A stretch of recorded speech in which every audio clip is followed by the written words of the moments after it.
What's up, everybody? Palinka does not cure cough.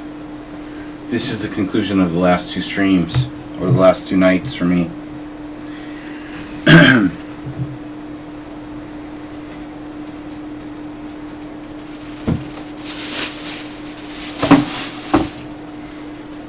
Why do they put alcohol in cough medicine anyway?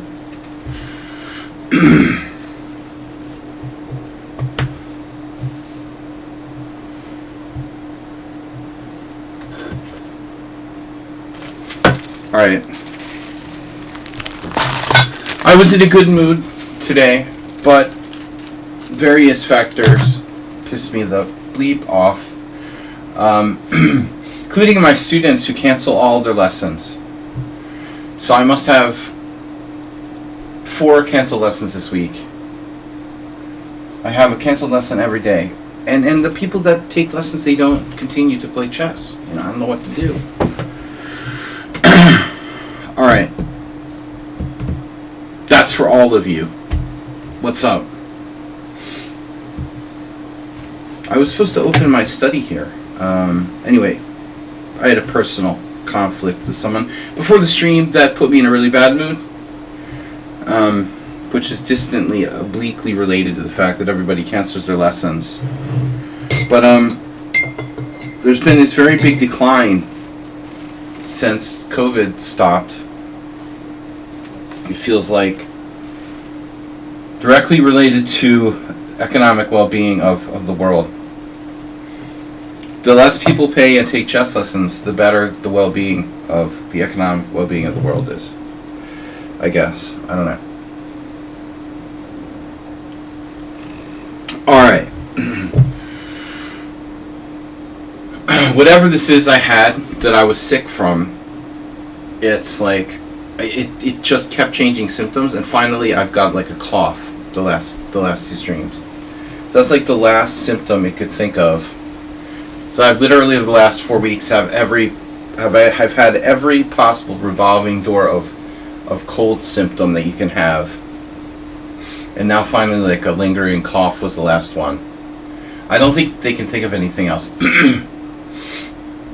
I tried Palinka, it just made me feel like shit and really didn't cure me. Don't have any cough medicine. Alright guys. Anyway, Thursday night, don't watch unless you want to learn something. Trying to get in the mood for chess here. But nobody wanted to do chess lessons today. Guilt trip.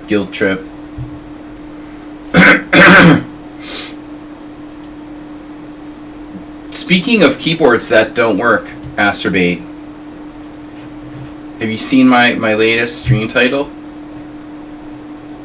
Oct 9th to 4. That's because my freaking keyboard doesn't work right, so I have to type in like code.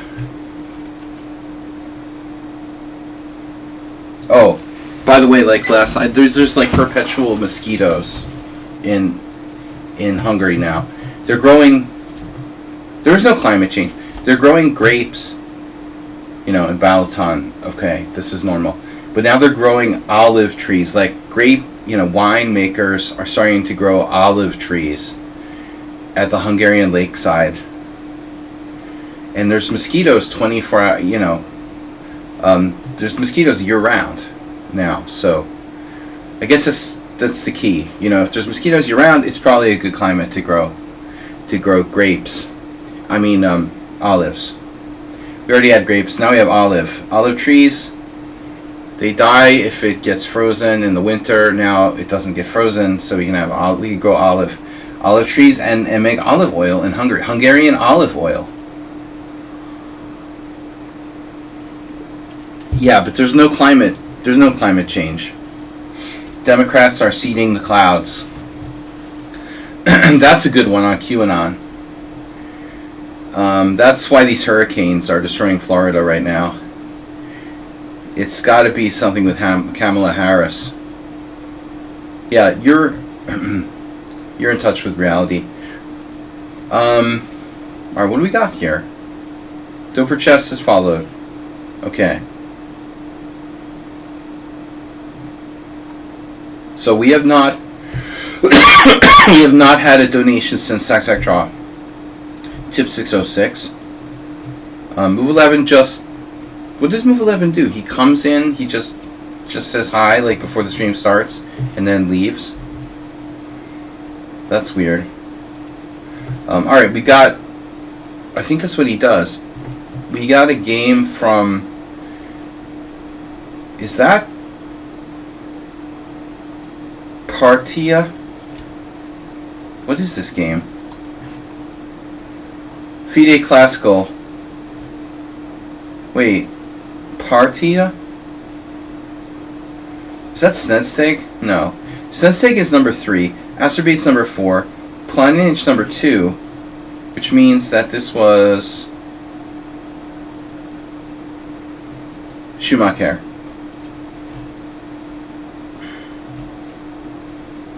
No, this must be Schumacher. Schumacher sent the game. Then we got Mr. Slow's submission of Planinch, and then Snedsteg and Acerbate. We have 5 viewers crushing it here. Watch, or I'm gonna eat your pets.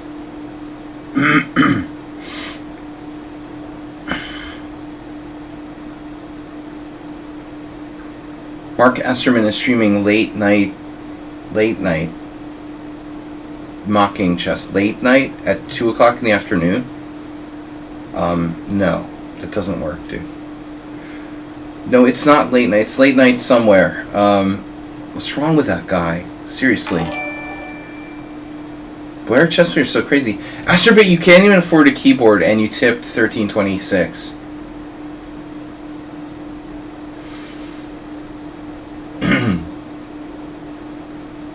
$18.54.32. You can't. The man who can't afford a keyboard. You could go to Walmart, buy a keyboard for $13.99. One of those old ones. What kind of keyboard do you need, my man? Is it like an Apple or something? What kind of keyboard is it that you need? Is it hard to find? All right. Without further ado, I'm gonna get back into it. But I don't have my window open. What? How is that even possible? There it is. Alright, Schumacher's not here yet. An Amazon keyboard. It's not an Amazon keyboard. It's $18.79. What type of keyboard do you need? For like a PC or a specific, like a normal PC keyboard? Planinich is next, followed by Snedsteg, Acerbate, and we'll see. Ubatis was sick today. Move 11 has COVID. Acerbate lost his keyboard or his dog ate it. Honestly, Acerbate, did one of your dogs chew the keyboard? Tell the truth now. Did the dog eat your keyboard?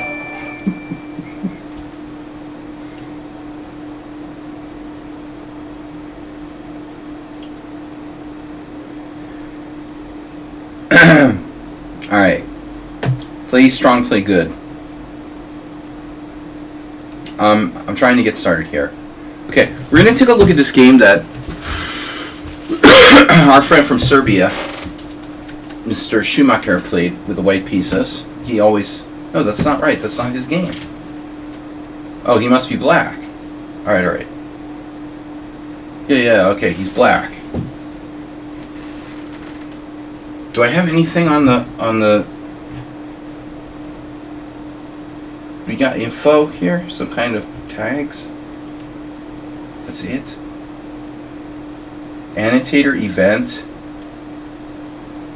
Partia. Alright, he's black. We play knight f3. He plays knight f6.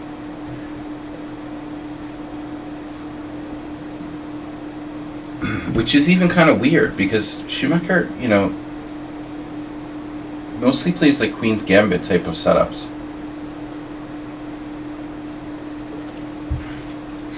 I'm gonna make sure I got the right game here. I'm not crazy.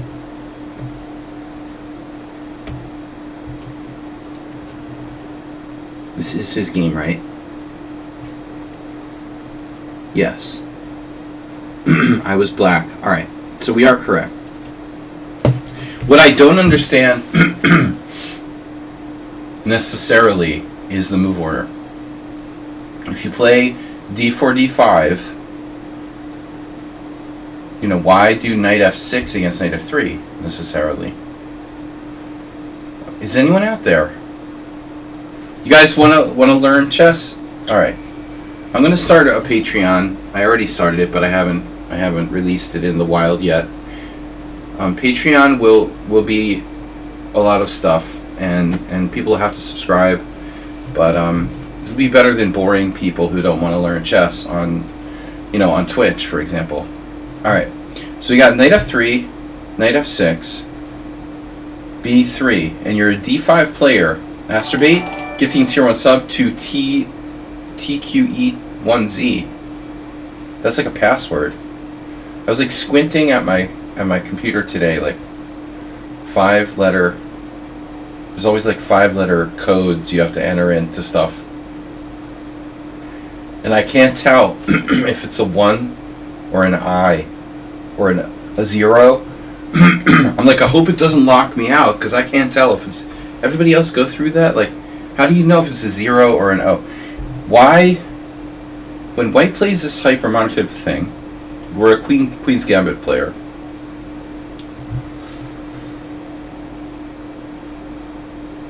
Why not play d5? I just think it's kind of weird, you know. Plus, he's a d4 player with white. You know, even more reason to play d5 here, because you're basically playing the white side of Queen's Indian. Schumacher. You're a Queen's Gambit player with black. You play d4 with white. Why are you playing b6? You know. So he's symmetry, but I don't think you really play the Queen's Indian. You do play some Queen's Gambit setups with b6, oftentimes later, which is what seems to happen here. Okay, I don't like the choice of opening for your repertoire, but anyway, bishop e2, bishop e7, copycat, and now white makes a strange move. The best moves in this position for white are a pretty short list. You've got c4, d4, g3, and e3, and that's about it. I mean, anything else is like kind of weird. I'll accept a4, the text move, as like not that bad, you know, but it's just not the best. I'm kind of surprised a4 never played there. But this move, that's unnecessary.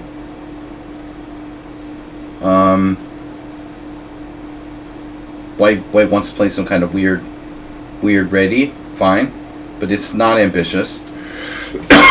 Alright, so this is a good move, because if you don't play d5 here, white can play e4,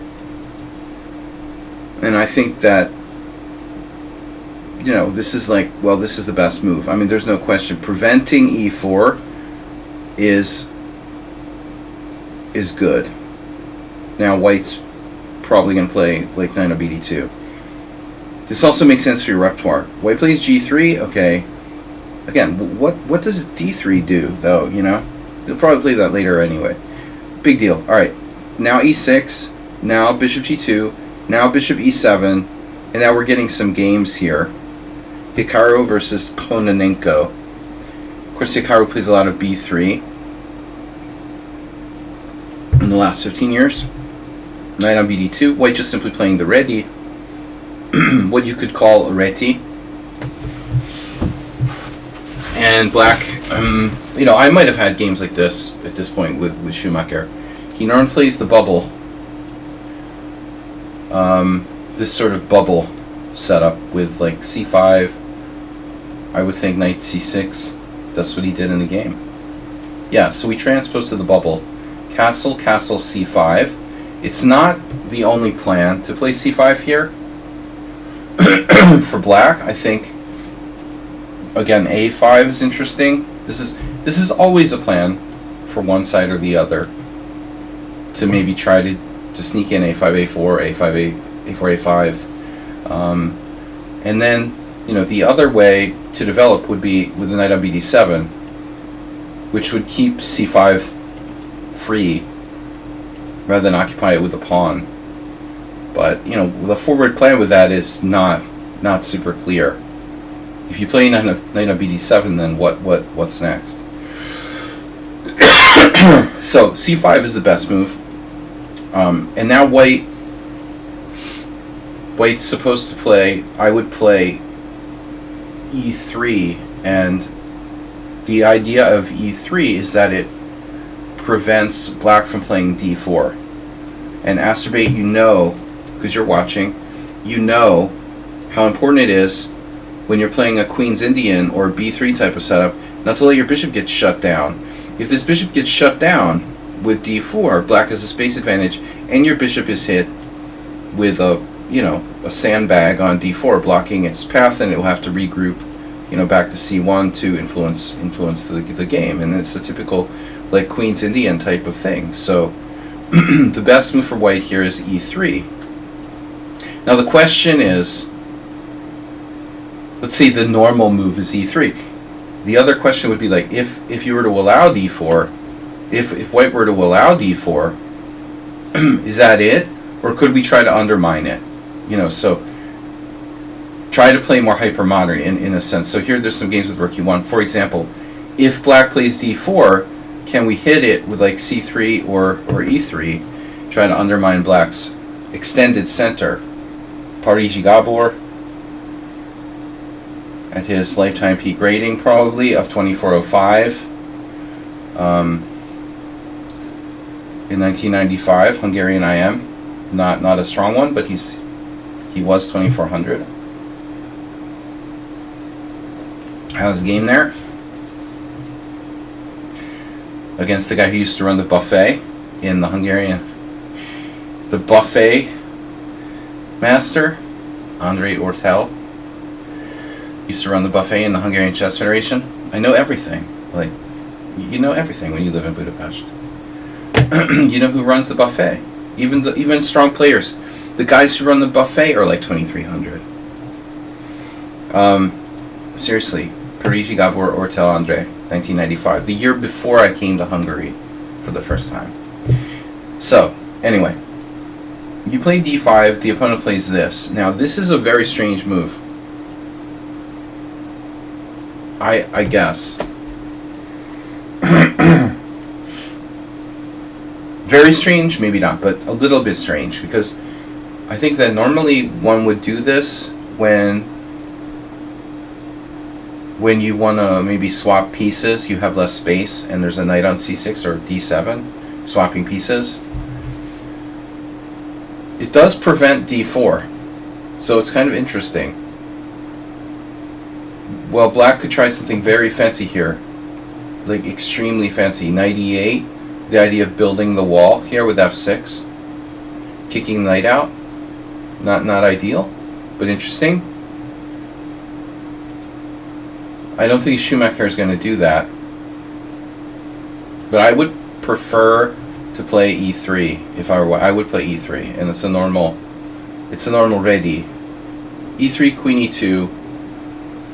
White should play for c4 to attack the center. So this is a mainline position. Like knight c6, probably queen e2. Here Nakamura with white has a game. And then we get the robot set up. Queen c7, c4, rook 8, fd8, rook fd1, rook c8, rook c1, or a3. We offer draw here, queen b8. I had this position with white like in a number of games, and it's really annoying. Like, I had one game about five years ago, right before COVID, or or it was like 6 years ago. 2018, 2019? Yeah, right before COVID.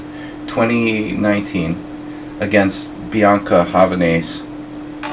And I just offered her a draw. I was like, I don't want to do this. This is boring. It's gross. I can't do it. It's, how do I win here, you know? Like, both sides don't do anything.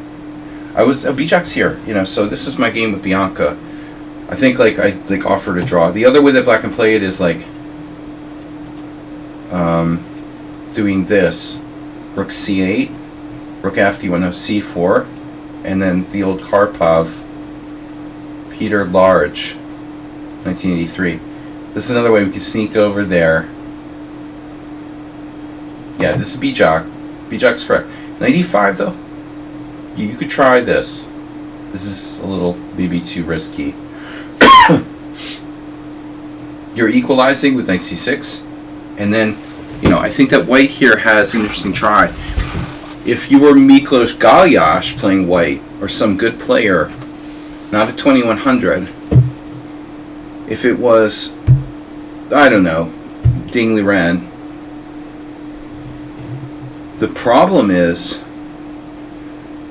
I realize now, you know, maybe f4 isn't so good, because there's this hole here on e3, and we've got knight g4, so we take, and now bishop takes is clearly bad because of knight g4.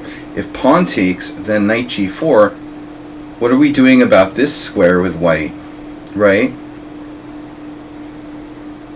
So he can't play f4, which I think, you know, it casts doubt on the whole plan, you know, of like knight e5. Knight e5 is just swapping pieces. If you want to play aggressively, I think e3 is better.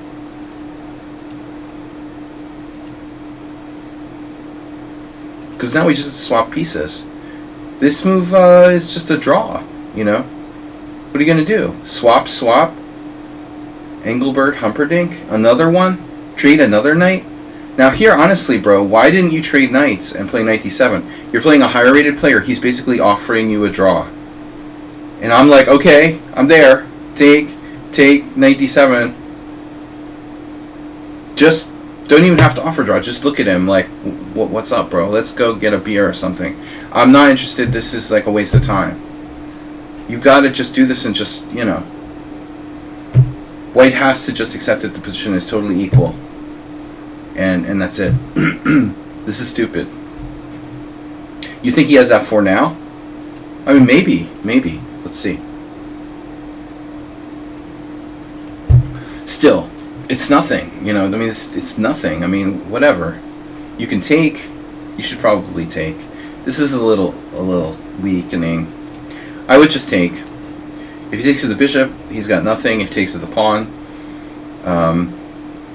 you're probably fine. So I would play it like that, Bijak. Naturally. We could look for something else. You did this. This doesn't make sense to me. But maybe it's okay. You know, maybe it's okay. Let's see. Did you blunder? Wow. Hold on a second here.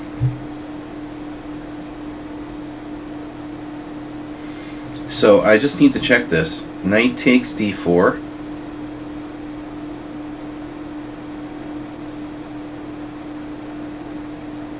Pawn takes d4. What?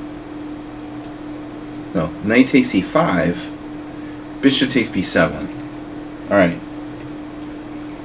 And now, if pawn takes d4, bishop takes a8, and now queen takes a8, and then bishop takes d4, and what the heck is going on? White got a rook and 2 pawns for 2 knights. Bijak, I think you're okay, but I'm not sure you're better. And Peter thinks you're a little better. Interesting. Okay. So, you're definitely not worse. Okay, I don't know if you saw that tactic. Bijak's subscribed, but he's not chatting, so maybe he can't chat. Maybe they banned him from Twitch or something. No, he's subscribed. Dude, where is everybody? Come on, we got a serious analysis stream here. Where's my club? You guys aren't getting better at chess if you don't pay attention. I'm giving out like free information here. Thinking of a formerly 2470 plus FIDE rated player. I'm not a fish, man. I'm not max 2405. I'm not like Gotham chess. Come on, knight takes d4 is a serious move. It doesn't work. This move, okay, you know, what is Wei doing? Nothing special. So here you have a choice now. You could take, you played queen c7. Again, I think you gotta leverage the threat of a draw when you're playing somebody who's like 2100. Let's say you're 1900 and he's 2100. You know, that's a huge leverage. You threaten this guy with a draw. You can make him go crazy.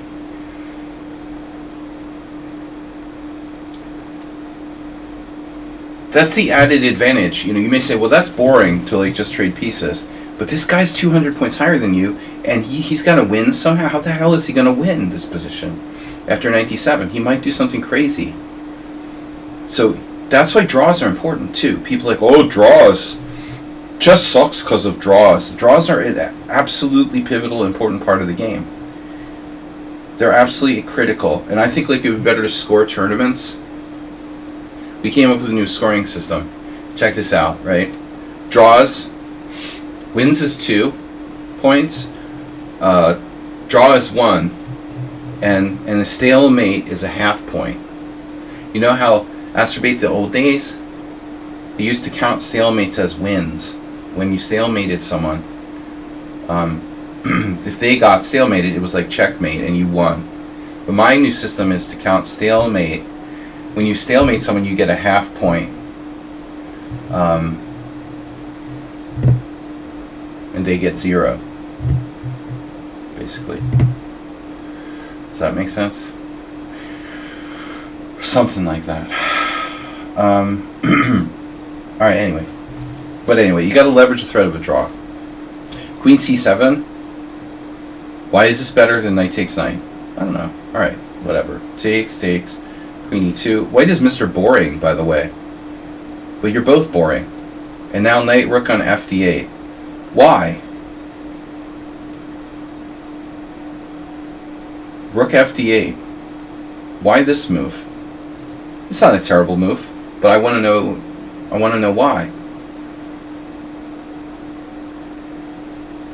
Structure's closed now. Black needs to play, if he wants to break, would need to break here. White wants to play maybe f4, f5. Are you discouraging c3? Okay. You could say, well, that's my forward pawn. I'm going to put my rook behind it. This is possible, though. I think this is a more natural move, knight d7. You could threaten to play maybe e5, take a space advantage. And you're ready to use your f-pawn. I think in a perfect world, you're actually, you know, possibly playing f5 yourself. If you were able to.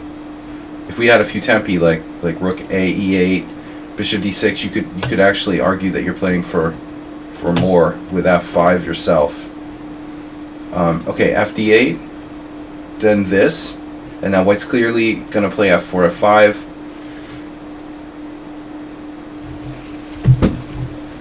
I don't know, man. Wow. Bijak. Were you drinking Rijeka? Rakia. Rijeka is a city in Croatia. Alright. Rakia. What? This is like the worst move ever. H5. You wouldn't play that move against me in a game here. I don't believe it.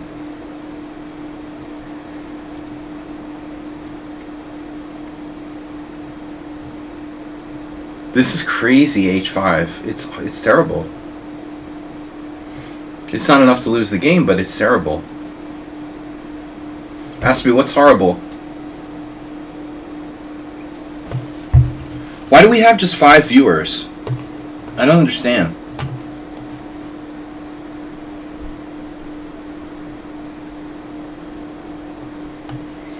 Where's everybody? Still early. Where's Mr. Slow? They're eating the cats.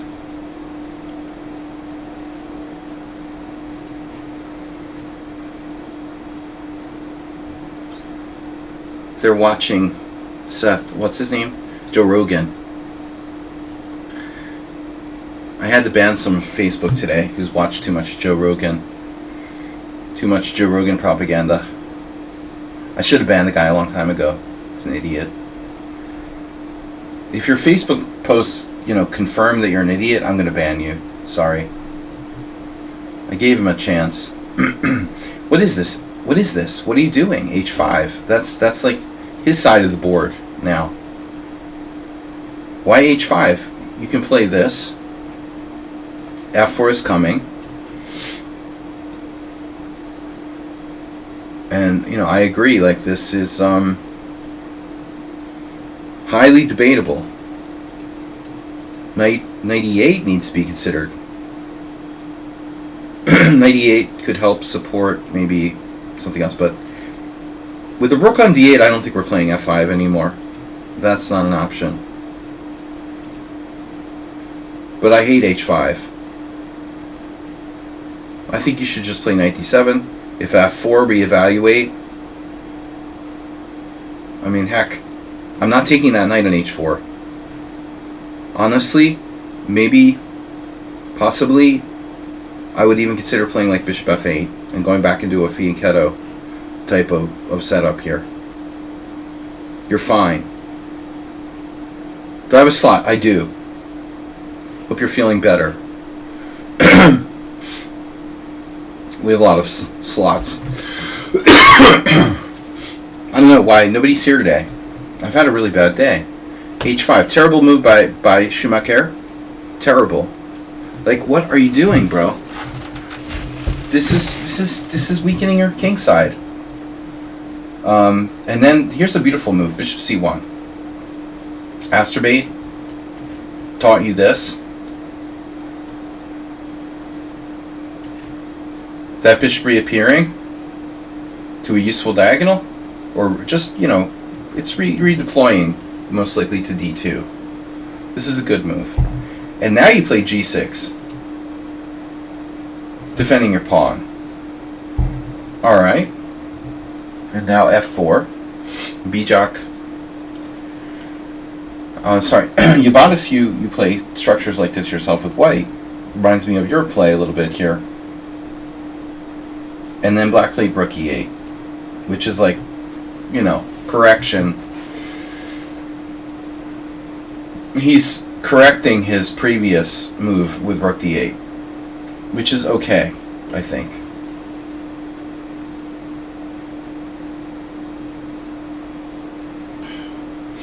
It's not so easy for white. H3, kind of a natural move. And now rook a d8. For me, I just don't think this is the time to be maneuvering our rooks necessarily. I think you have better things you can do here. Get the knight from out from in front of your pawns, or maybe not. But I mean, okay, if nothing else, then b5 or something. I don't get why rook d8 is necessary. You need to use the pawns. The pawns, there's dynamism here with the pawns. Okay, he's coming with g4. Well, is he? Because his knight's like hanging on h4. There's some tricky lines. Let's look at an example. Rook a d8. If he goes g4, you have take, knight takes e4. And let's say bishop takes e4. Bishop takes h4, and now does your bishop get trapped? There's probably not enough time for it to get trapped. For example, takes g5.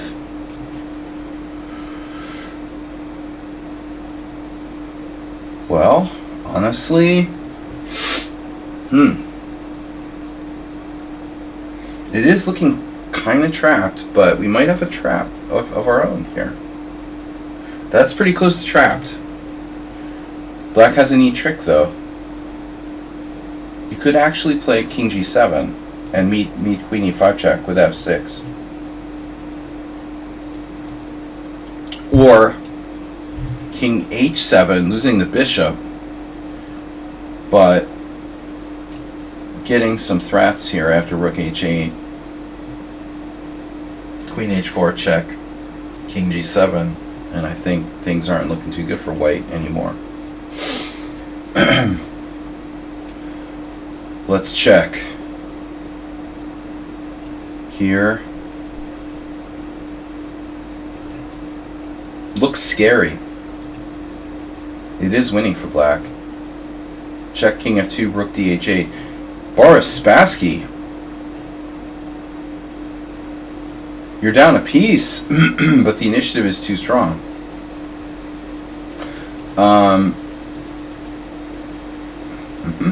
So this is interesting stuff you need to think about.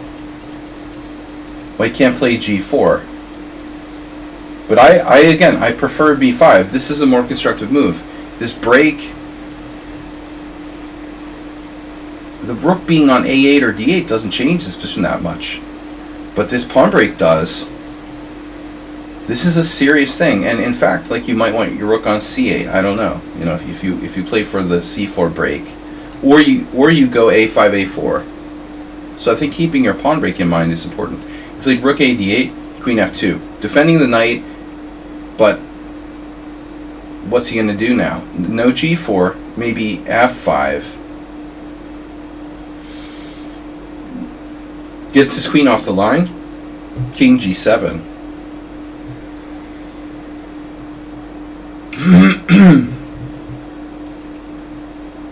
I don't know about that. Bishop d2, and then finally b5, which is the right idea.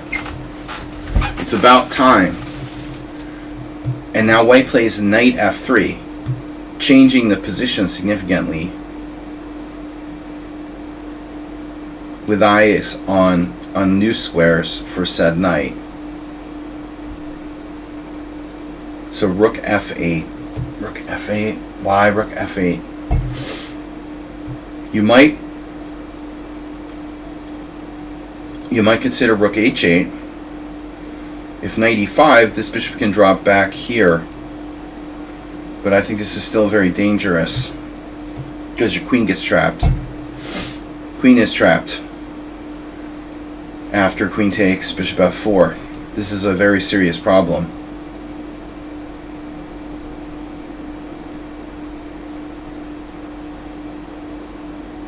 You could add the study to your study. Just tell me when you won't be interrupted.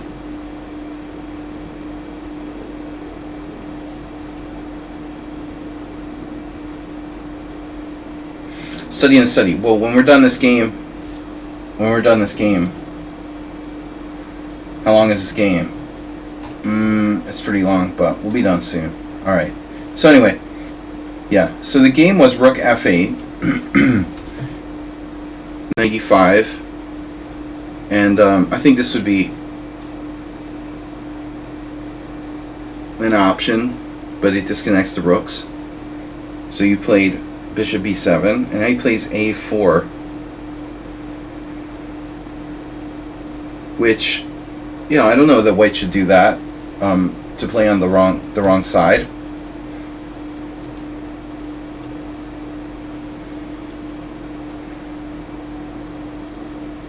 And the problem is this. Okay, so he's correct to play this, it looks like. You know, another reason to play bishop e8 here. You would have prevented this crap from happening. I think bishop e8 is better. But admittedly, this f5 looks kind of dangerous. I mean, still. For example, takes, and bishop d6. What is white going to do? You can't... Oh, you could actually take it? No, you can't take it because your queen is still trapped. You can take it. Oh, man.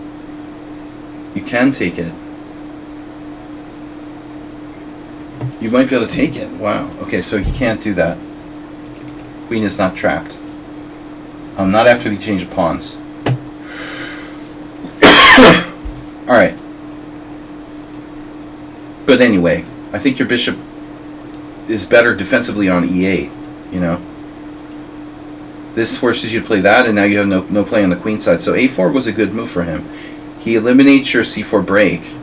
Now rook a, e1. And then, yeah, you're worse, but I don't understand why you don't want to get rid of this knight. I mean, you can play knight d7 here.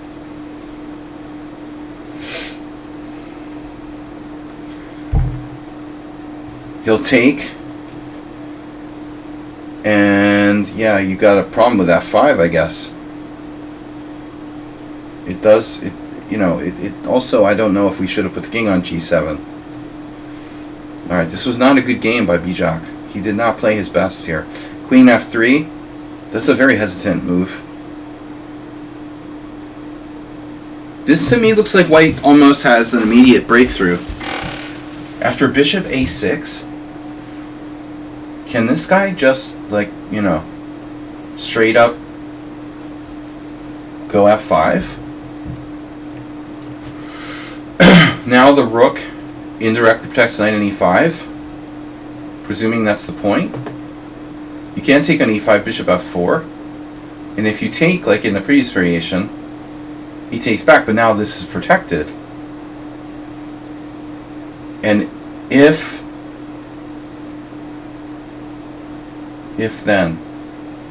bishop d6,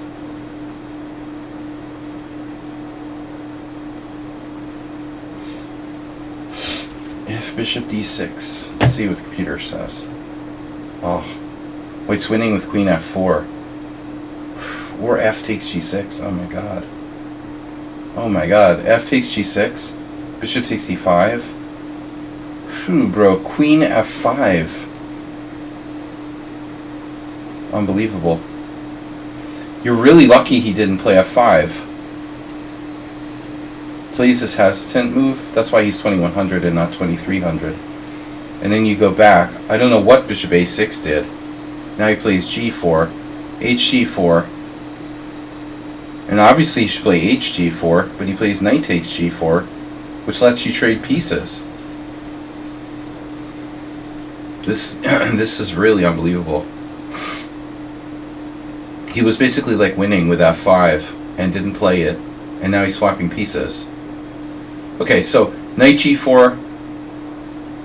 What are we afraid of here? Like, what is white hoping for? I mean, like knight g4, queen g4.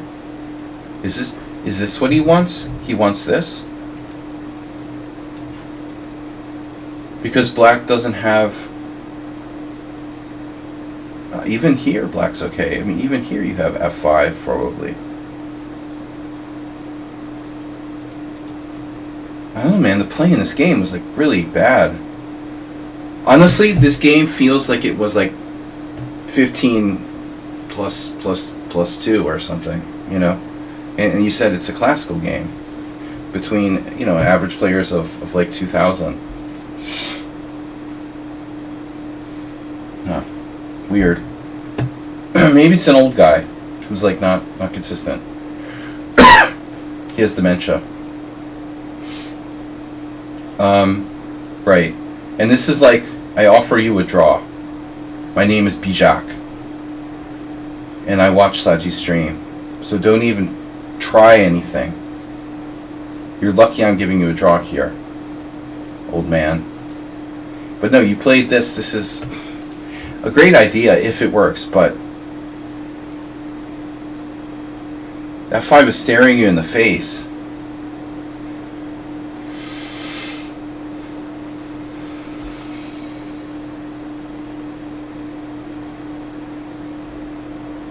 There's another problem. I would wonder what would happen if he like goes back. Just say he goes back. You still have a very powerful knight in your face. And this type of thing I'm not really down with. So you'd have to just live with that knight in your face and probably play this, and okay, I don't know what's going on, but I'm not sure who's better. So you got adventurous. Okay, not such a bad move. And then f5. This is scary. That's obviously very scary.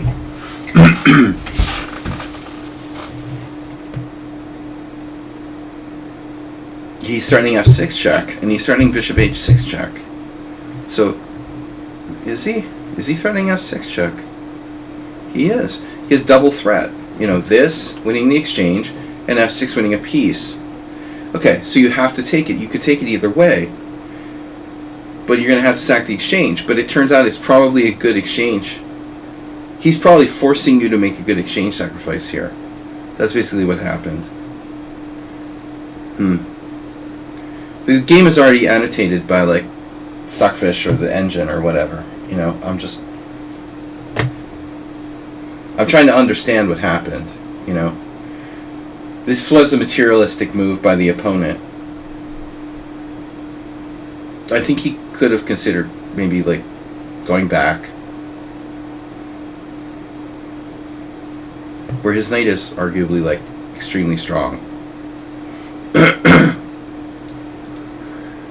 But yeah, it's hard to understand why he would do that. I mean, he's such a strong knight on e5. You take, he takes, you know, you go to the h file, but it's a game. These pawns are really strong. He ruined his own pawn structure with knight takes g4.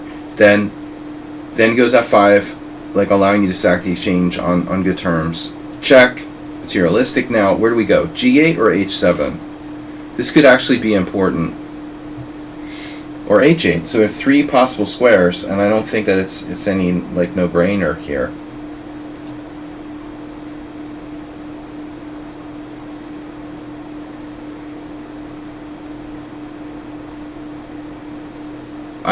I really don't know where to put the king. But probably we don't want it on a square where it's getting checked. So I think this probably would be my, like, last choice. Because of the knight h6 check happening. Because if you take with the bishop, that doesn't matter. And that's what happened. But I'm not sure, you know, objectively you want to take with the bishop. So say you take with a, I mean, you go to a different square, like h7. Or, no, let's say h8. Okay. Let's say h8. If he takes, you can take with a rook. Because you want to protect f7 later on, so that I would say h8, you know, would be the square. You protect f7 with a rook, and your bishop's already quite good here. He doesn't have a dark square bishop. He also has no way. He has no way to get his queen in there to h6. I think king g8 is probably wrong. Maybe not a big mistake, but as long as f7 is not protected, your king's on g8, you can't take on e4.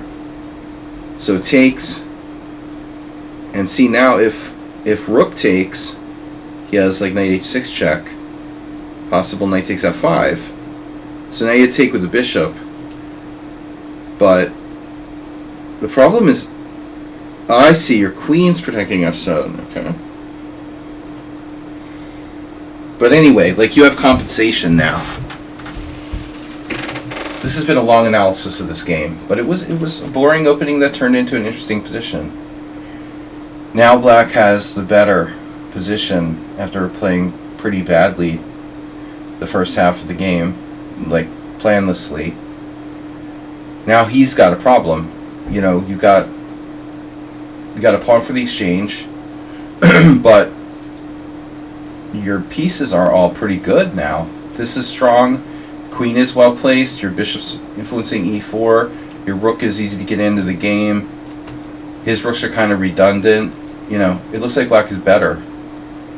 Rook f2, and that wouldn't be possible with your bishop on e7. Well, I don't know what it really does.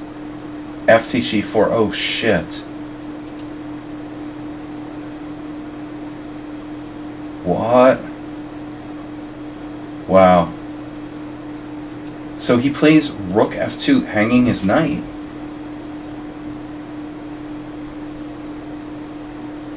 So if knight h2, wow. No defense. Nice. So he has to play knight f2. So I didn't see this initially. And that blocks the f file, but now you win an exchange with knight g3. Wow. So he has to lose at least the exchange back. Yeah, it was a total fail. He shouldn't have gone for that bishop h6. Rook f2, takes. And now where? Knight g7. Okay. Got e6. This is awkward.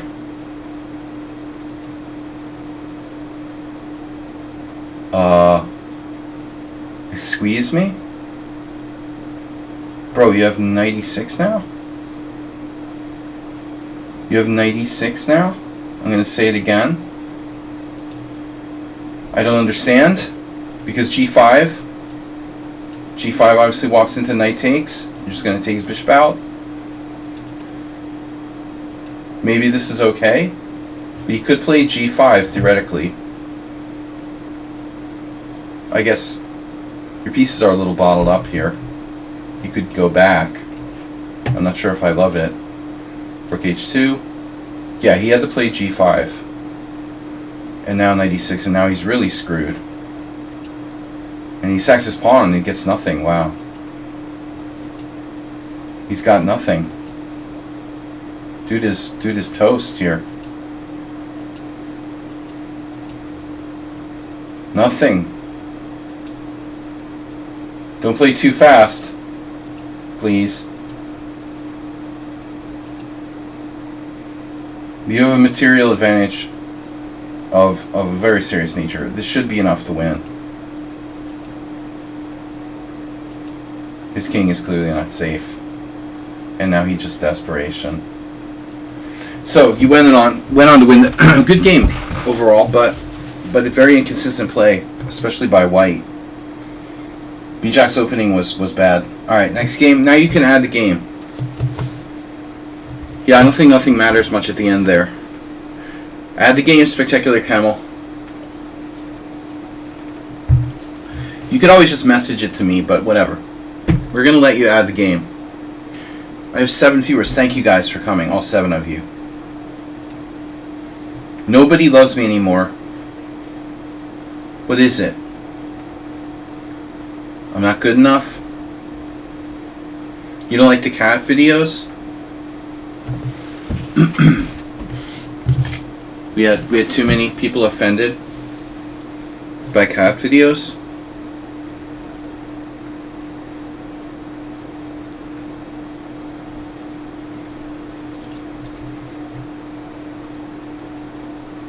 Did you add the game? Damning study.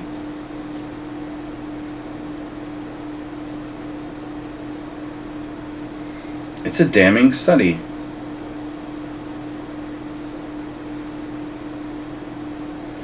We're gonna get the cat videos ready for later. Oh no. No, I see that. Alright, Mr. Slow is not here today? Come on. Asprey, thank you for your small donation. Bring us up to 1854.32 earlier. Very strange that Mr. Slow is not here. We've got our Plan Inch game submitted by Mr. Slow. Plan Inch, quite a strong player, who was really like a lesser known attacking master. This is against Musil, Metamusil. Vojko Musil. I don't know. Random Balkan master. Probably this was in Ljubljana. Yep. Okay. Ljubljana 1969.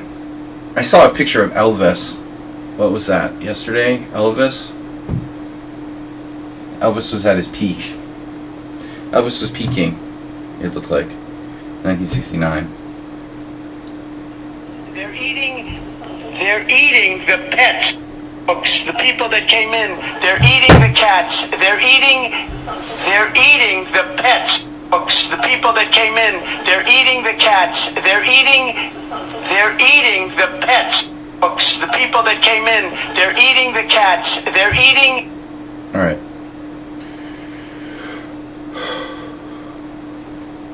Vuiko Musel, lesser known master, but good enough to play in this tournament, which was quite a strong closed tournament. Ljubljana.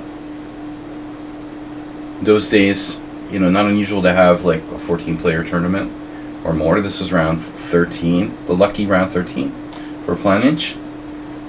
D4, open Sicilian, take, E6, and I don't know, guys. I'm worried. I'm worried about our stream, the future of our stream here. We don't have any viewers. People don't want to take chess seriously. The chess ecosystem is unhealthy. Did you see the blogs today? Just want to share with you guys the blueprint on how to prepare against your opponent, chessboard magic, and the worst way to change your thought process. All scammers. Just scammers. Speaking of scammers. Alright. Back to scamming. So E6. Open Sicilian with E6. Knight C3. Knight C3 is pretty much the main line, but this is also possible. Mr. Slow himself has had some games against me. The game can transpose to a Sveshnikov even. Karpov also big lover of Knight B5. Playing both sides of those. But you could argue that Knight B5 is a bit time consuming too. So I think that Knight C3 is probably the best bet. Planic plays that. Black plays now very passive move, D6. And that's not really dangerous. So, Black's options here are the 4 Knight Sicilian with Knight F6, which is like a main line. This. Very important variation. There's A6. Another very important line in the Taimanov. Queen C7, also critical line. We're saying Knight B5. We're not worried about that. We don't need to play A6, and then well, that's about it. Anything else is sort of dubious, but the text move is kind of passive. D6. It's not terrible, but the best case scenario here for Black is to get like a Scheveningen, which is nothing exciting. So modern games, a lot of modern players have switched to this G4 idea. I think Shirov was one of the first ones to play this, like a pseudo carries attack. I think Karpov might have played it too, if I remember correctly. Karpov might have had a game even with white, I'm not sure. But unlike the normal carries attack, black can move the knight in through E7 sometimes. He's not committed to playing Knight F6. Then I like F4, another good variation. And then G3 or Bishop E2 are very, very standard moves. You could even play a Sozin here with Bishop C4. So there's lots of options for white. Another reason why, playing this move is not that great, because white has a million good variations. Black plays D6, white plays Bishop E3, so it's like an English attack now. Black plays Knight F6, and then Planic transposes. This is funny. So Planage transposes to our previous hero, Velimirovich. And I don't know if there's a connection between those players, but this is likely to transpose to a Velimirovich attack. So maybe there's a connection between Planage and Velimirovich. I guess Velimirovich might be younger. Might be younger, obviously. Probably lived longer. He won his last longer bet against Planage. But objectively, what do we got here? English attack. No, it's a classical. What is this? What is this? It's a bishop e3. What is this opening, actually, with the bishop on e3?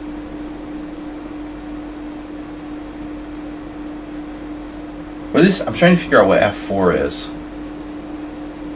No, f4 is a good move, right? F4, I've played this position for black. f4 is a good move. You will get people who do this in 2-2 moves. f3 is a... we're trying to play like an English attack. And then moves like this are okay. But this is interesting. Okay, Sozin. I like a6. It's a more modern treatment. Not committing to kingside development for black. But this is what was like standard. Bishop e7. And now bishop b3 is the alternative. Like a Fischer Sozin, where you don't castle queenside, but you play for f4 and f5.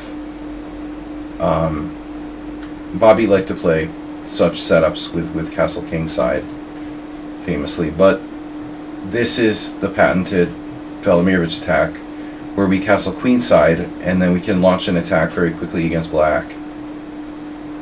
Acerbate castles, and so the alternative is a6. I've talked many times about this. I personally feel like if black wants to play for queenside, then he should just leave the bishop on f8 altogether. A6 still seems to be the main move here, but castles is fine. Castles queenside, a6. This is main line, and now the question is, does white really need to spend time on moving the bishop? Because he plays bishop e3 here.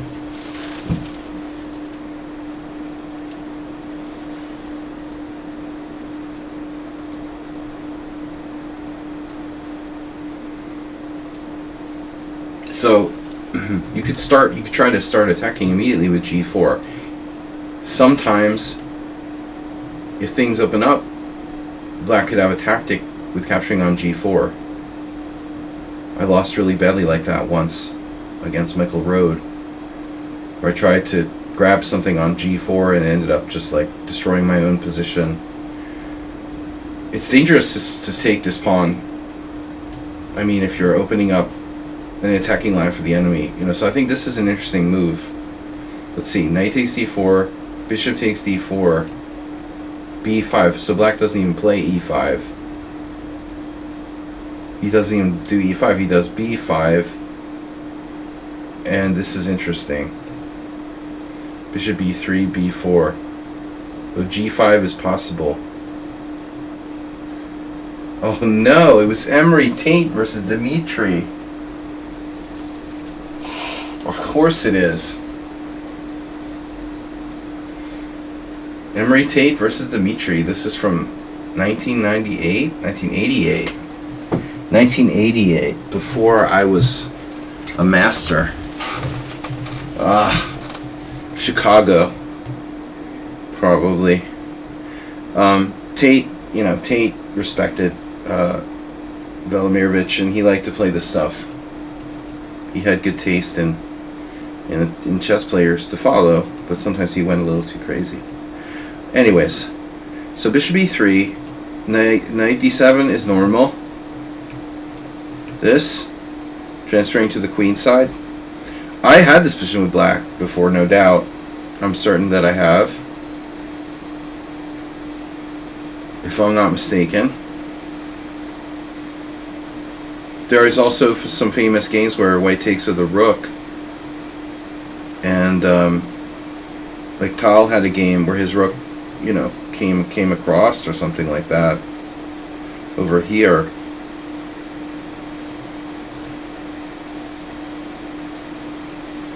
Peter wants to play Queen E8, and that's well known.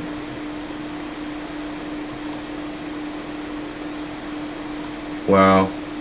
Krakovin. I think you're a little too predictable there, bro.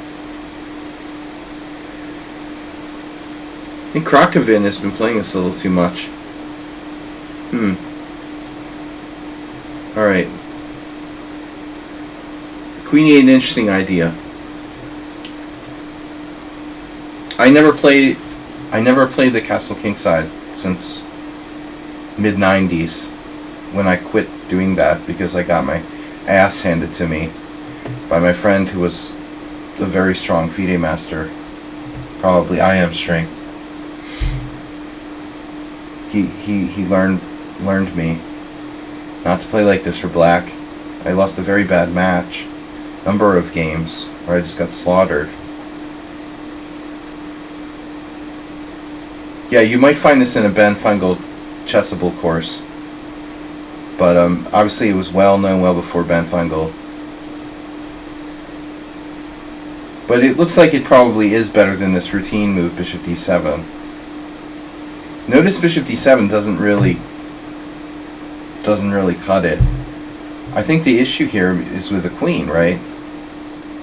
So the normal move, quote unquote, normal move is Queen C7, getting the queen off the line. Because basically we're threatening to like take on C6 and play E5. Bishop D7, you could take. And if bishop takes, you already have, some menacing threat of E5. I'm not sure how deadly it is, but it's the idea,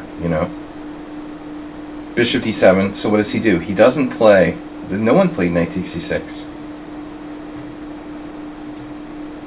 It's not a bad move. It looks like if you did this, and black takes, black's best move is to play like Dmitri and go back. And it looks passive, but black does have 3 pieces protecting the d6. So white sort of like... Yeah, white sort of cashes in his chips a little early here and doesn't have that much to show for it, probably. Anyway, f4.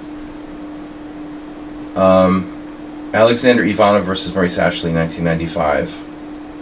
Well, I was certainly around. There's a fairly strong chance I was there, wherever that was. Some Open, most likely. Probably like World Open, 1995, New York Open, 1995. I played these guys in that time myself. But what's interesting is there's also a Hanfi game from 1977. It's a Hungarian IM, very well known. And I never met him. He could even still be alive, for all I know. He could be dead for 20 years. I'm not sure. But probably he's dead because I've never seen him, but who knows? Lilienthal didn't play for like 30 years and he was still alive. Anyways, what I'm surprised by is how few games there are here. And Ivanov would occasionally play the Velimirovich. He played it against me. I beat him the one time that Alex played the Velimirovich against me. But he didn't often play it. He only played it occasionally. So, Ashley lost playing knight a5. Okay, knight a5 is a normal move. Oh wow, he lost to Nick too. Same variation. Yeah, this is not really maybe a great line for black. We'll call it the Ashley variation. Black Bear. That was his name on ICC. Okay, Queen C7 from Musil. Following his game from, well, this is the first game, 1969, Hanfi would repeat. So we know how strong his opponent is now. This Musil. Musil must have been an IM with a 2400 rating. Probably Slovenian. Right. We did the Metamucil joke already, move 11. I of course, already employed Metamucil. That'd be funny if his name was Meta. Well, anyway, he wasn't so upset by his game here with Planinch that he was unwilling to repeat it against Hanfi and drew. But they were more equal strength.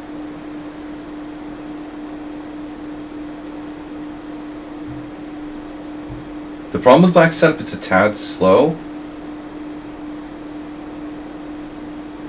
There is a game from 92, and White played the same move, G4.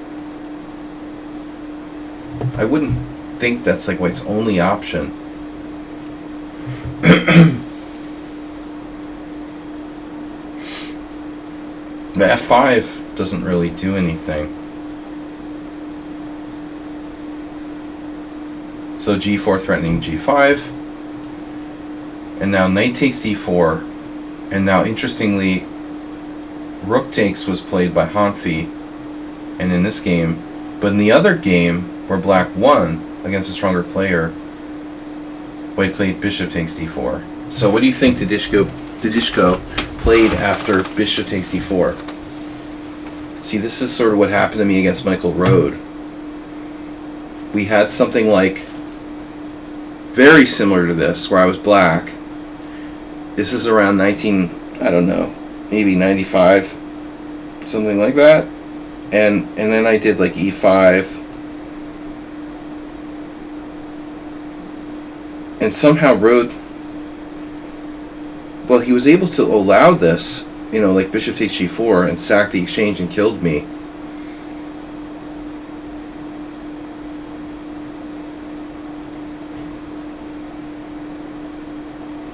But here, Zabolskis just does, he just does. Okay, so this is interesting, like Bishop E3, Bishop takes G4, Queen G2, and now Bishop takes D1. Well, just to show an example, like even this would be an interesting sacrifice.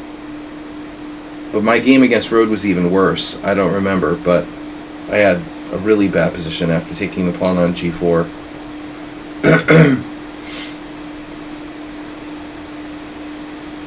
So Rook takes is correct. And now Black has D5. So Metamucil he played the same move again. Pondos, Twitch live.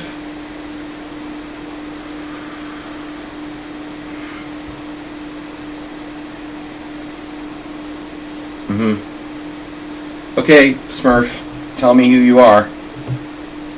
You want to get a game analyzed, you tell me who you are. Rook takes D4. Repeating the same game later in 1977, Black plays E5. I think the computer asked Reed, are you sure you want to do that?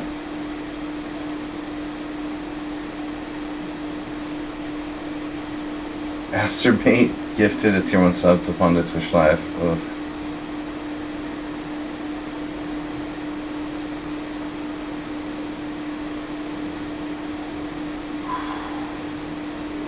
Well, I guess we'll find out.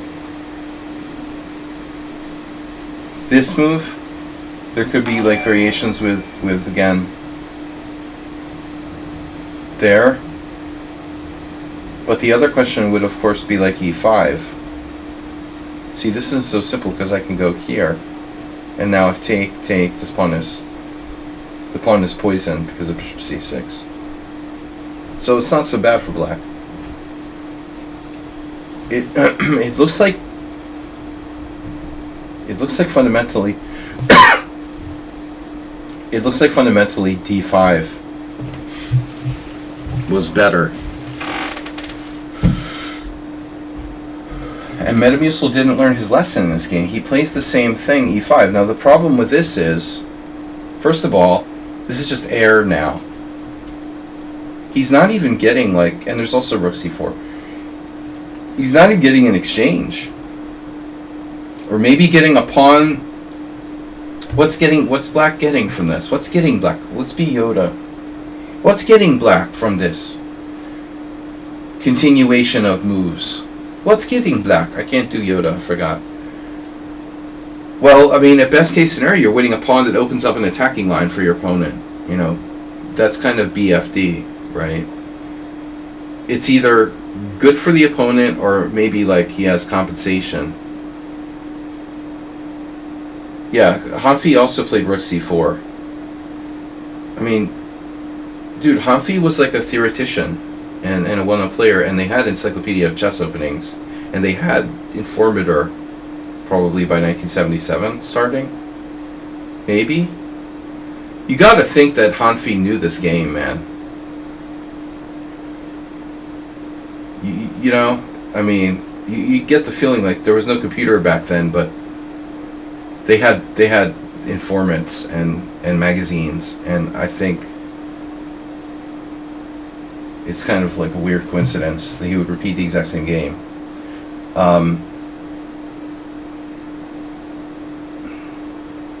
So the problem with e5 is that you totally give up the d5 square. If you play d5, you kind of give up the e5 square. And like this would be bad for black, no question. A kind of bad French. No, I wouldn't even be surprised if white could sacrifice a piece here somehow. But this changes everything. Speaking of sacrificing pieces, and this could be a very tactical position. Looks like black's not that bad. Knight e4, d4, h4. Yeah. Alright, so I think e5 is a kind of mistake. And now losing this pawn is not a big deal for white, but he even has this. So it looks like he doesn't even have to lose the pawn. So this is like terrible for black. He's got black giving up the d5 square, which is vital in the Sicilian, and black's not even getting this pawn on g4, it looks like. What is he getting? Okay, the white rook is a little misplaced on c4. It could get trapped. That's our only hope here for black. No, I mean, this is like serious. Queen d8, and now this. Like, where is it going? I mean, the rook is basically trapped. You have nowhere to go. Only b4. But, you know, again, we have Michael Road themes. Michael sacked the exchange against me in that Velimirovich 25 years ago. And we could do something like g5, you know, b5, pawn takes f6. Let's just, for argument's sake, like, bishop takes f6. You know, rook b4, a5. Well, what's happening here? Takes, bishop takes b5, and then at the end of the day, well, you got to start doing the math. We got 1, 2, 3, 4, 5, 6. 1, 2, 3, 4, 5, 6. White's just up 2 pieces for a rook.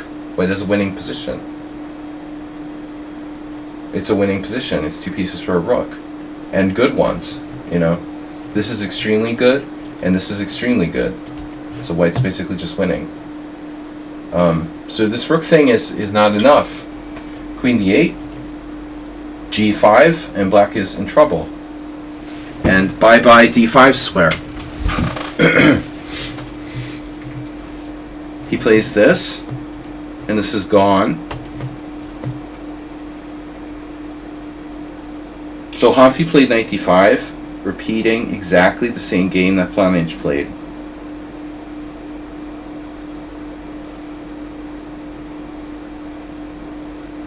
But I don't think that's a no-brainer.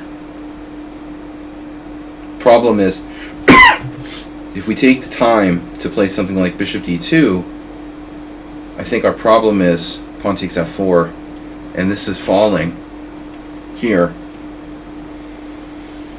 That that's probably enough for black, you know, to at least not be worse. So white doesn't have time for moving the bishop. That's okay though. Like, the important thing is that we conquered d5. I would pretty seriously consider, I want to consider h4.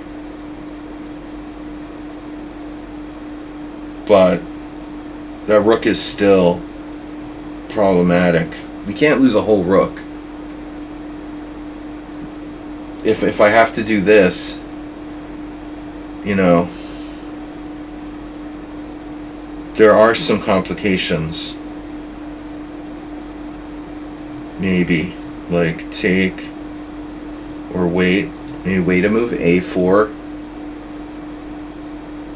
I guess a4 is not that effective. But let's say takes, and again, what's happening here? It's not enough. This is not enough. So white's going to have to be careful with that rook. So this is important. Hi, are you analyzing viewer game? Can I send my game? Only subscribers. I lied. But subscribers are viewers too.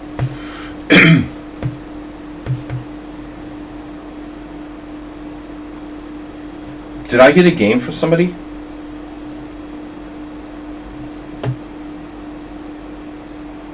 I didn't say analyzing all viewer games. I said analysis of viewer games. So this knight d5 gives the rook a square. I think this is going to be important. I mean, obviously also rook c7. This is important. So what about take? Yeah, exactly. So following exact same game. I hope the game doesn't like play out exactly the same as the other game, but the other game was a win. This is a win, that's a draw. Okay, so knight takes e3. Somewhere we left. Oh no. Hanfi recaptured on e3. Asterbate, thank you. You gifted a tier 1 sub to Ayush Prahlad Gupta. Sorry, I don't have my glasses on. I can't read. Alright. Yeah. Ayush Prahlad Gupta.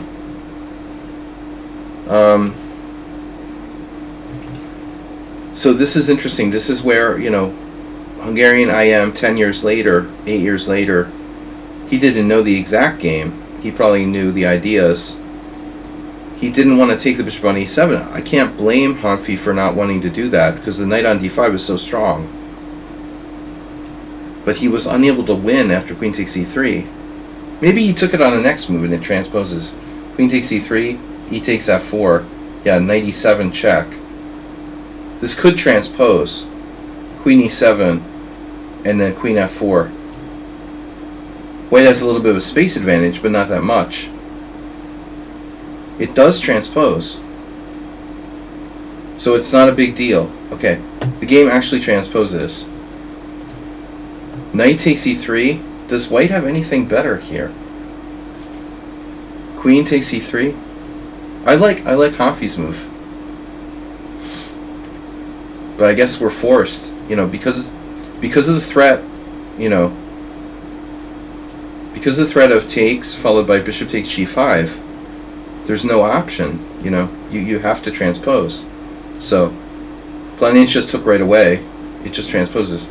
Takes, queen takes. Oh, I see. Check this out. Oh, wow. So check it out. Musil could have taken on f4, and it would transpose to his future game with Hanfi. No, I can't analyze your game now. Demanding. You just got here. We've got a list. There's Snedsteg, Asterbate, and Ibadas. You're in the queue. Bishop e6. Man, get a free subscription, and now they're demanding.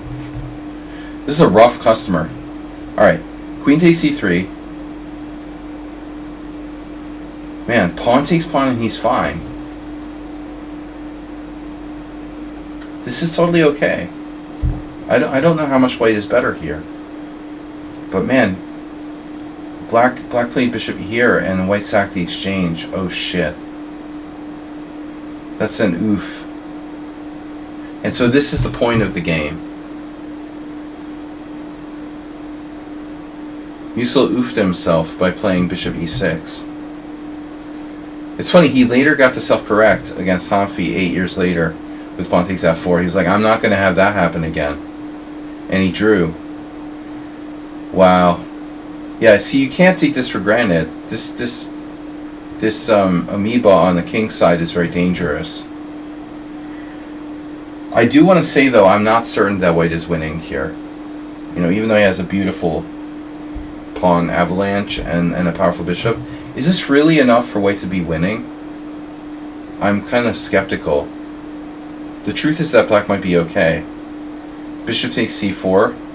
Here, unfortunately, there's no like f6 because of queen e6. We have to recapture. Bishop takes e6. And so now black needs to play really well. Just like that he's now fulfilling the requirements. Ah. Yes. Yeah. He's fulfilled the requirements. He can send the game in. Your requirements are fulfilled. Yeah, I'm sorry, Yabatis. I had a bad day. I had kind of a bad day. All my students canceled their lessons today. And then someone was really, really mean to me on a personal level. So it was a bad day. And I think I might snap at people. I might snap at people too much. Good of you to point that out. So, no, I didn't mean anything bad about it. I just want, okay, a lot of people are very pushy. I'm used to it, So, king h8, a safe move, but is it necessary? Probably yes. g6 is very serious. But listen, when you're down, when you're down material, you have the luxury, but when you're up material, you can sacrifice the material back. Black could give back the exchange. That is rough. I try not to let it flow over to my conversations with other people. The problem is, I do too, and I went for a walk, but when I do the stream or something, it's hard, We'll analyze a little later. You can always watch the VOD if you're not here. You have to go to bed or leave. I do keep the videos, and then I upload them to YouTube, so you can watch them on my YouTube channel if you can't even and usually you can watch it on Twitch, the replays. But anyway, to answer Yubatis' question, I hate when people upset me emotionally right before I go to do some serious work. It sucks, Like right before I have to play a tournament game, or right before I'm going to do a stream, it's hard to motivate myself already, and I don't need people upsetting me, But I don't mean, I'm not here to complain about my personal problems. So I might be a little snapping at people. King h8, all right, but I'm just saying he could sack the exchange back. King h8, and now rook g1. Now the thing is, this bishop is very strong. It's practically worth a rook. You got the bishop on d5, and in order to get rid of it, black will have to play rook c8, and if he wanted to get rid of it, he'd have to literally play rook c5, rook takes d5 or something. So that bishop, it's hard to argue. The other thing is obviously holding it down with the pawns, but it's just gonna establish itself on d5. So the point is, this is a typical Sozin positional exchange sacrifice. I guess, Musil wants to play f6, but his king is now cut off. Rook a c8, and then here's an interesting position. See, check out what white does. He plays bishop b3. There's a couple points here. he goes to b3, he protects c2. But secondly, if you put it on d5, like I'm saying, black could very possibly equalize by maybe like sacking the exchange back at some point. And it's not as easy to do that with the bishop on b3. So this is interesting. Choice. I don't think it's a random move. You know, rook c8 here. I'm not sure about rook c8. It might have been a little routine. And now black plays f6. But this is also uber committal. If you get to this kind of position with black, I think the important thing is if you have time, you've got to calculate, you know, thoroughly your defenses. Clearly black's position is harder to play than white, but he might be able to hold on. But ideally you want to have some active active moves. Let me ask a question though, seriously. Would it be better to play b5? If you play b5 and he goes here, then you can play rook c8 and threaten stuff like rook c5. If you play b5 and he goes back, then you can push a5 and start, you know, chasing his bishop around. Not that it's that clear, but my point would be I think b5 is better than rook c8. Rook c8 is a slight inaccuracy. Is f6 an inaccuracy? I don't know, but it doesn't seem necessary yet. Is it necessary to play f6? Is white threatening f6? Because if it's not necessary, I think we don't want to do it, you know?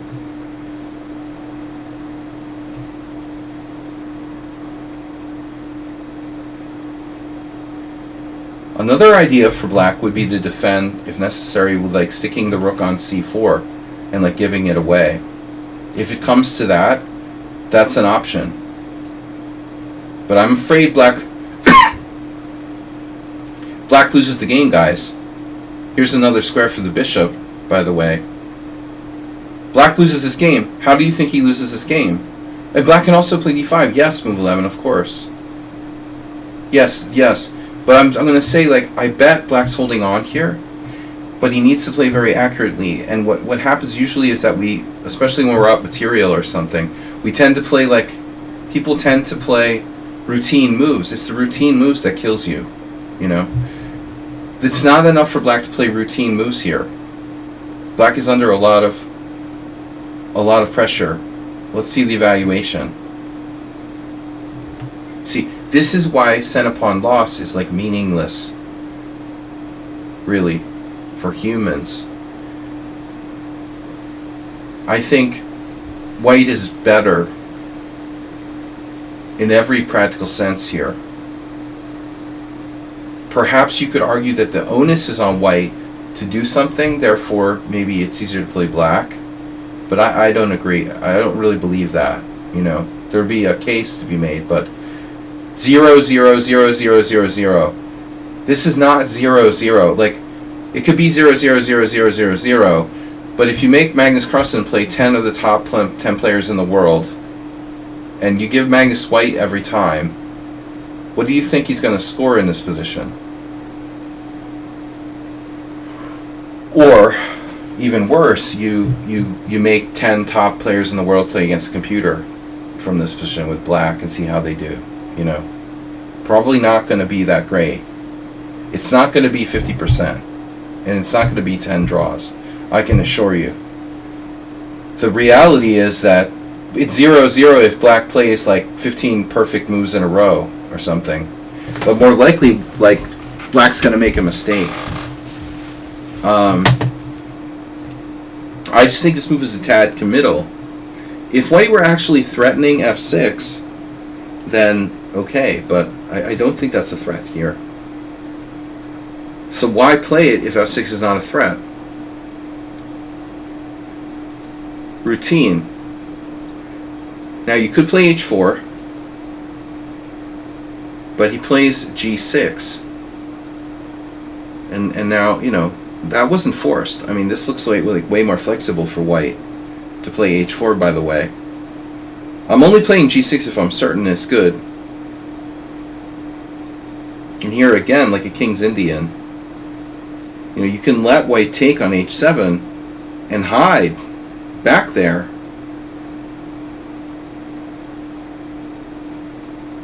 Why does black have to play h6 here? Because I don't quite understand that we have to do that. There's like one funny possibility. You know, just for example. No, I mean seriously.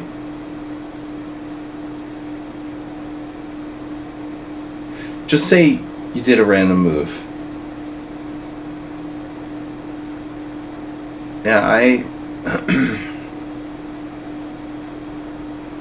okay, you got queen h3. Now this is forced. But we need quite a few moves to finish black off now. These tricks, 2-2-2.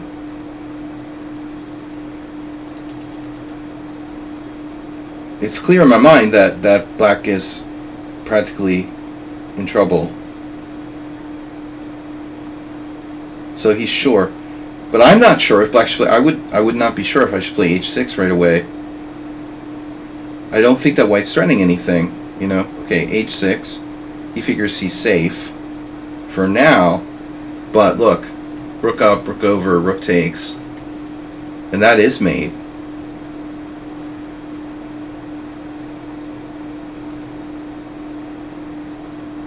White needs 2 moves to win by force with rook h3, rook h6. Black can't move his king, so he plays rook fd8. Now rook h3, he plays the only move, I guess, queen f8. The only other move I can think of is of course d5. And how does white win after d5? Because this doesn't seem like it works.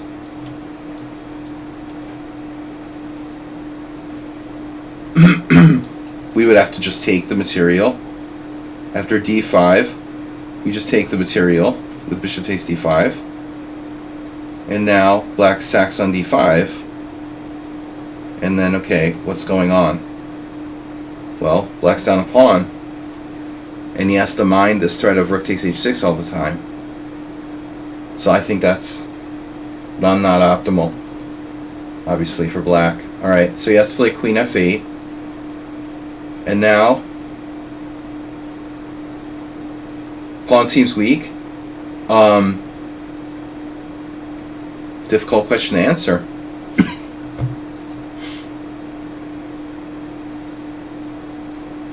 Like we go here, you go here. I play d5, take, rook takes, pawn takes. You can't like really leave this threat of rook takes h6. But the pawn, I wouldn't call it strong. Yeah. But he can't be supported by c4. You know, there's another thing, like, even if rook takes h6 were to happen, black could just not take it, you know? So let's just say, for argument's sake, this happened. Black moves his queen, like, I don't know, here. How am I protecting that pawn? Well, I probably have to worry about both of these pawns now. Well, this is what I'm saying. I think that black has another possible defense. Instead, he played, you know, there. And then a really interesting thing happened. I'm expecting bishop d5. And then something like, you know, b5, maybe this. But white finds this. Suddenly, there's more to the position than just that one-dimensional threat against h6. This rook also has great mobility. It can come back. So it's like, oh, wait. This isn't just about getting mated. You have another, you have another problem. Needless to say, I think that black's defense was all along, too routine. If he had played b5 earlier, clearly this wouldn't have happened. I think he should have played b5 earlier, for sure. So now he's in trouble. Queen e7. Now, all you need to really know is that white definitely has enough compensation for the exchange. This bishop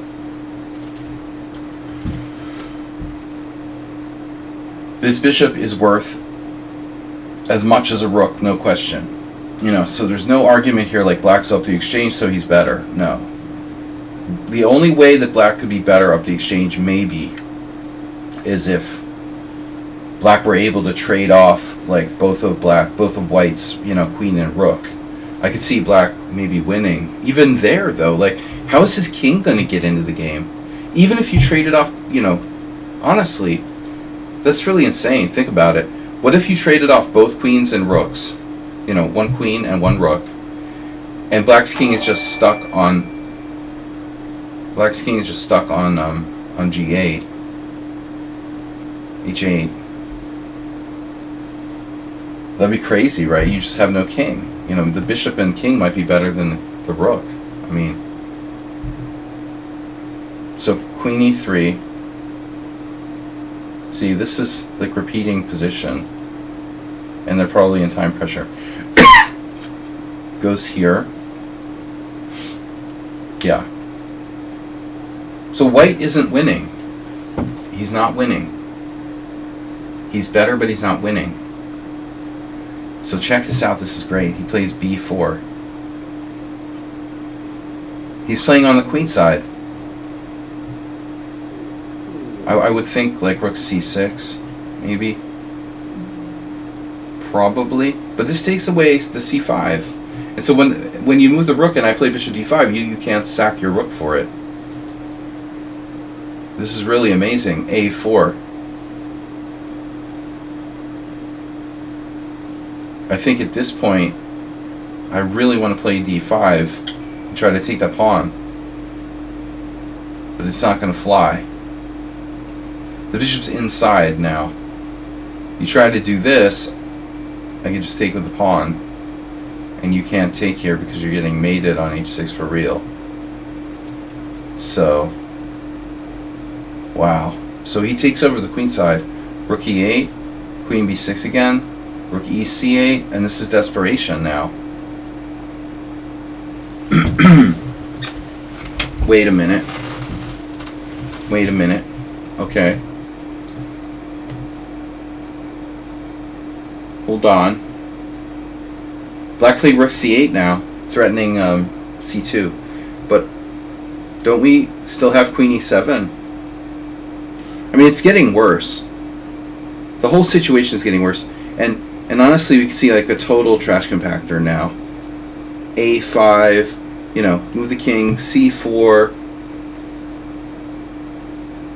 It's very apparent the bishop's stronger than a rook. It's become stronger than a rook. It's no longer equal to a rook, it's stronger than a rook. I played against brother of Yovana. Wait. Dude, how many ex-wives does Yubaba have?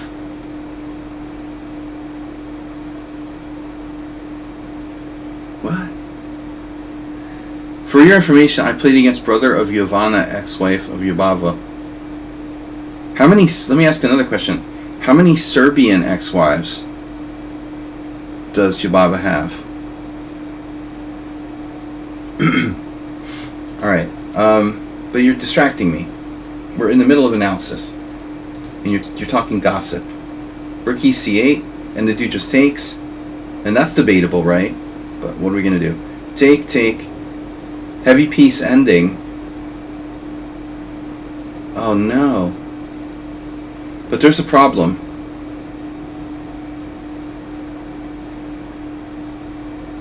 I was wondering if we could possibly give up the c2 pawn.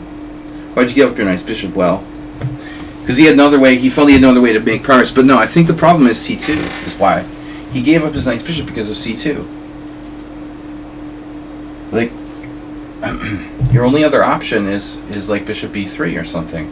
How are you going to protect c2? This is no good. you have to prevent rook takes c2. So the only other option is to go here. But we're not really making progress. This is okay. It's a transfer of advantages. But the key was that white realized he was still better.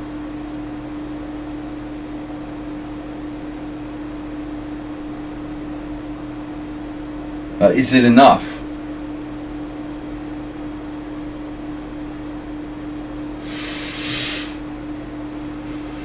I think that black might be okay. And speaking of hurricanes, you might want to do a coastal evacuation here with king g8. See, now black, I think at this point, okay, he's got to watch like queen d2, hitting d6, and most importantly h6. c4 right away. Black's going to sack the exchange anyway. So c4 is no different than just taking on c8, except you lose a pawn as well.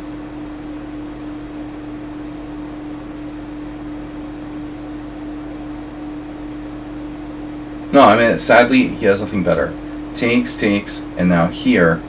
But I mean, my instinct here with black would be to play king g8 and get the hell away from that. But you know, the problem is it's not so easy. Like, if you play king g8, then again, you're vulnerable on this diagonal.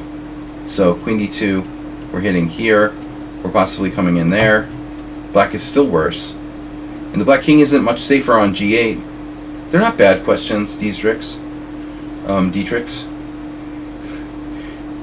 The problem is that black's king isn't much safer on g8 than it was on h8, ultimately. The black king needs to be on b8 to be safe in this position, essentially. That's the only way it's going to be safe. Alright, so he plays queen d7, but I'm just surprised how quickly black lost. Queen d2. This doesn't seem like a threat. He's also not defending a4, but d6 is critical. If queen a4, queen d6 is strong. Here, the dude took that pawn. Oh my god. Oh my god. I don't think you need to take the pawn. Asterbate, thanks for the gift subs today. Does he need to take this pawn? White has rook here.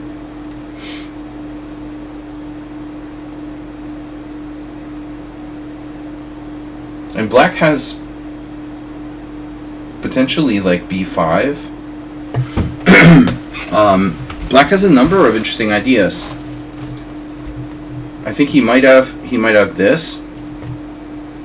He might have b5. He might have d5. But this move looks really dangerous. I guess it's time pressure. I mean, basically the guy lost in time pressure. What was a tough game. So now, I forgot that we can't take.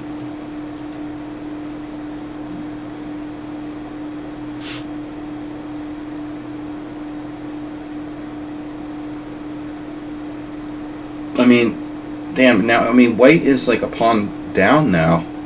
King b2.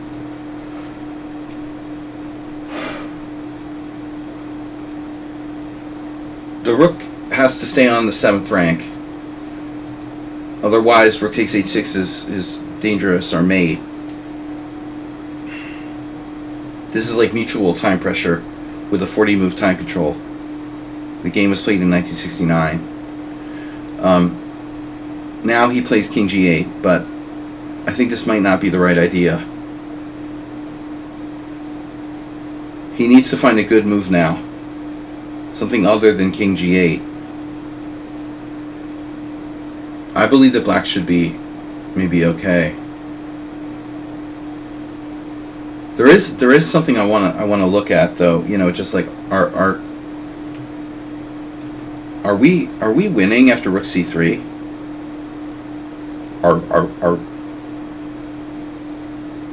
I mean, is this king and pawn game for white like winning?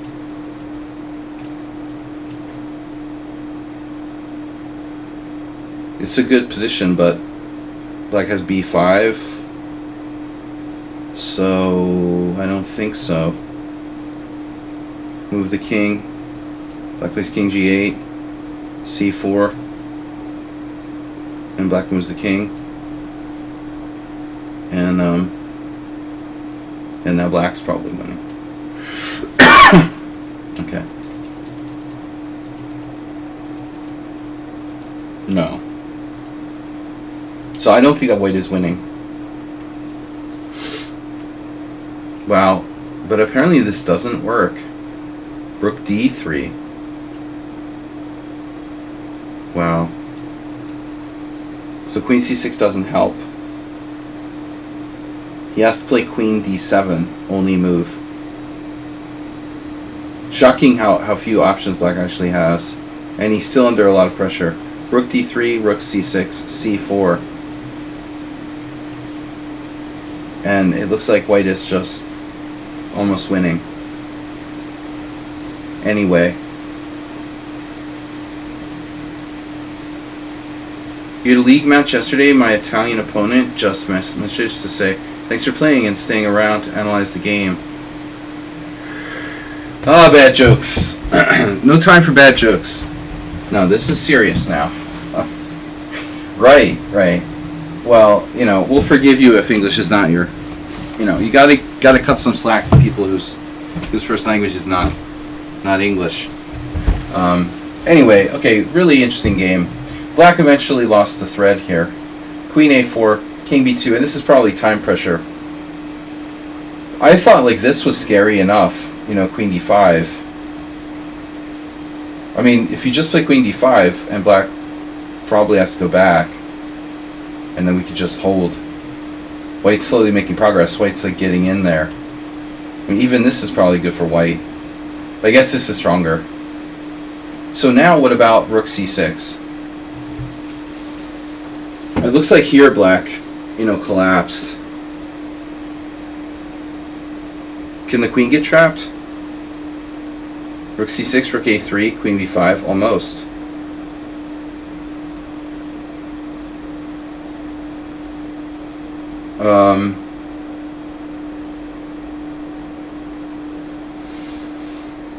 Black played king f8, but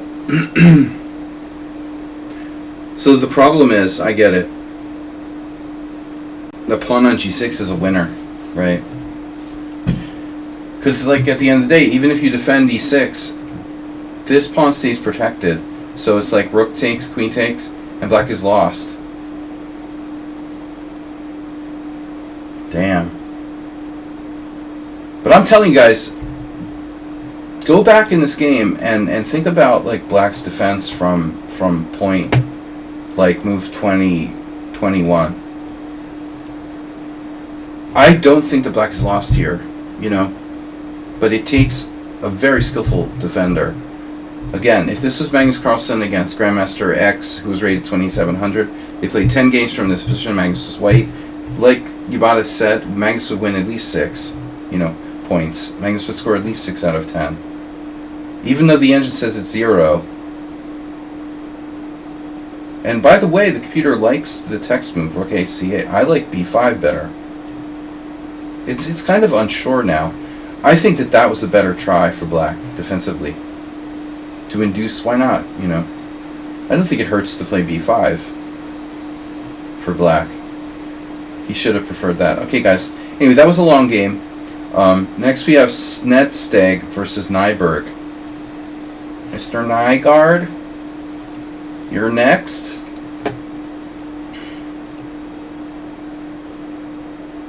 Snedsteg is not here. Sneg.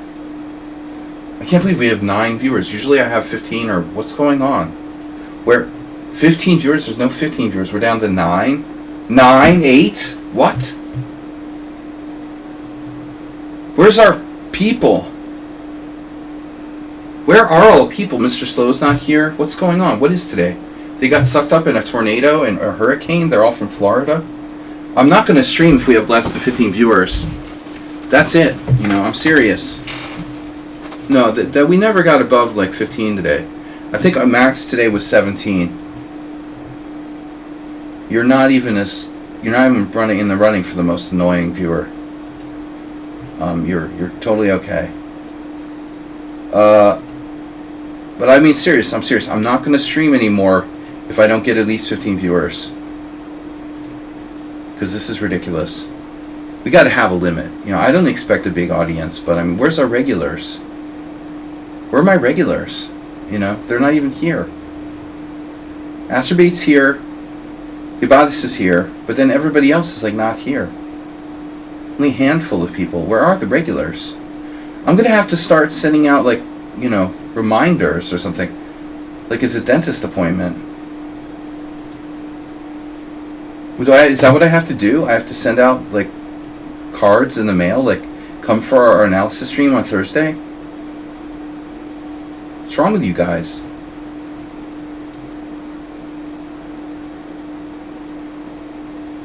All these other people are streaming at the same time on a Thursday night? See, that's weird. Like, none of those guys were there before. I guess that's part of my problem. That guy wouldn't be streaming. He just came back. World Championship match? World Championship matches? What? He's like analyzing World Championship matches? Esserman shouldn't be streaming now, and it's not late night. Banus, whatever. And Introvert Chess is, you know, what are these Thursday night streams? Sometimes Thursdays there's like no one. That's why I have my subscriber stream on Thursdays. Anyway, I'll stop complaining now. The Saibashvili guy, yeah, he was never here for a long time. I don't know why he doesn't go to chess.com. Alright. I have my reasons. You know, I'm anti-chess.com. But these other players, I really don't understand. If they're here to like gain viewers and money, then they should go and stream on chess.com. I don't really understand why they're here. Like I'm making a political statement by being here, but they don't have that requirement, so I don't really get it. But anyway, I hate chess.com, so I will never stream there, even if they pay me like $1,000 a day. Let's analyze the game. Snedsteg with white. Alright, e4, e6, d4. You know, this is maybe an older game. Let's see. I got this submitted. Snedsteg had been showing some older games. Let's see. Submitted for analysis 10 hours ago. Oh, no details at all.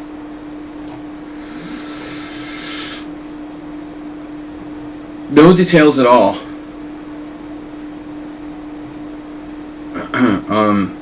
What am I doing? For $1,000 a day, I could eat a lot of crow. I've had several people close to me, friends, try to convince me to start streaming on chess.com, and I just won't sell out, you know? I'd rather work at the post office or something, to be honest. Or do something that I don't even like, you know, is what I'm saying. Nothing against people that work at the post office, but I'm just saying. Fuck that. So e4, e6, d4, you know, Snedsteg was playing a lot of b3 type stuff. This must be an older game. It's a tournament game, okay? d4, d5, knight c3. Best move against the French. I could be a Reddit mod, see? Bishop e4. Wonder how many people have committed suicide because they're like Reddit mods. I could be one of those moderators on YouTube who like saw things that made them have nightmares and now they need like therapy. No, I don't want to do that. That's cool. Reddit mods are like Reddit mods are like a meme, I know. My teenager children joke about Reddit mods.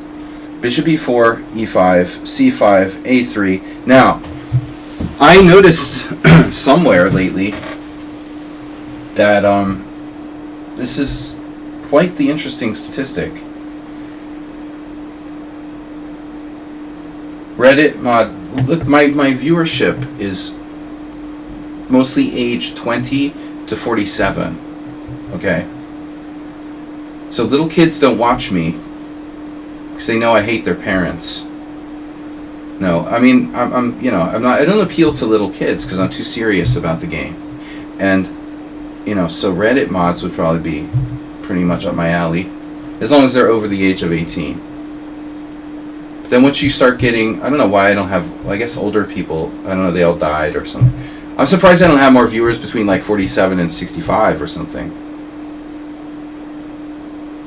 But almost all my viewers are in this narrow range of 18 to 47, something like that. I'm not like Eric Rosen where I'm like building my whole business model on teaching like 10-year-olds how to play like bad openings or something. I actually have too much integrity to do that. A3, bishop takes c3, b takes c, queen c7, and now I have never seen anyone do this. Never seen a good player play this move before. Bishop b5 check. That's a move that you play when black does like b6. You do it against b6 because the idea is to get black to put the bishop on d7 when he's trying to play like b6 and bishop a6. But otherwise, this move is a mistake. Like, what do we achieve with this move? Bishop d7, we're helping black trade off his bishop. So this is just bad. Trading off our light square bishop. We have dark square pawns, weaknesses on the white squares. I don't care if we have 5 viewers. They took away all the bots. I think they all went to chess.com. That's what happened. They took all the bots that were watching streamers on lichess, and then they like dropped them on chess.com. After a light square bishop trade, is black equal? I mean, who knows? It's space advantage versus like bad bishop and inferior pawn structure. I would think so. Move 11, black would be at least equal if you trade the light square bishops. Let's just do it this way. I'll say this. If you magically took the light square bishops off the board, forget about how it happens, but say bloop, it just goes off the board, black has to be equal. The question is, really, is black better, at that point? And I think that it's another position that would be easier for black to play. A computer would probably... White would be equal if white were a computer, but white isn't. White is human. And only computers can play like bad bishop positions with bad structure, really well. I mean... No, this is a very bad move. I don't understand the idea. But black should play bishop d7. There's a game here from 2011, some random players I've never heard of.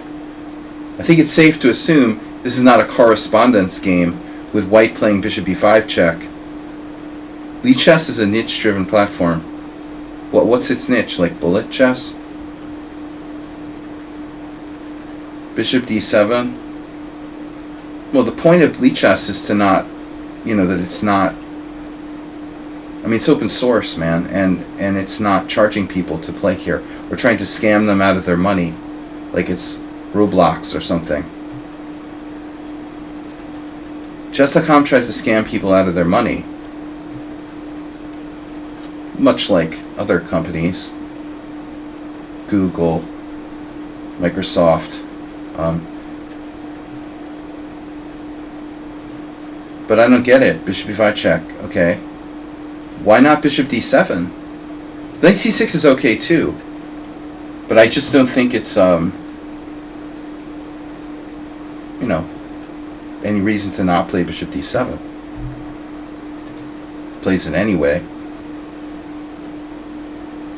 That's weird. And now a4. Oh, that's a good move. By the way, like, Sensei's not here.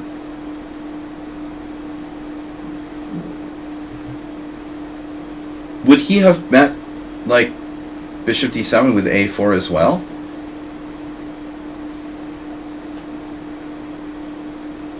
There's a problem with these type of lines?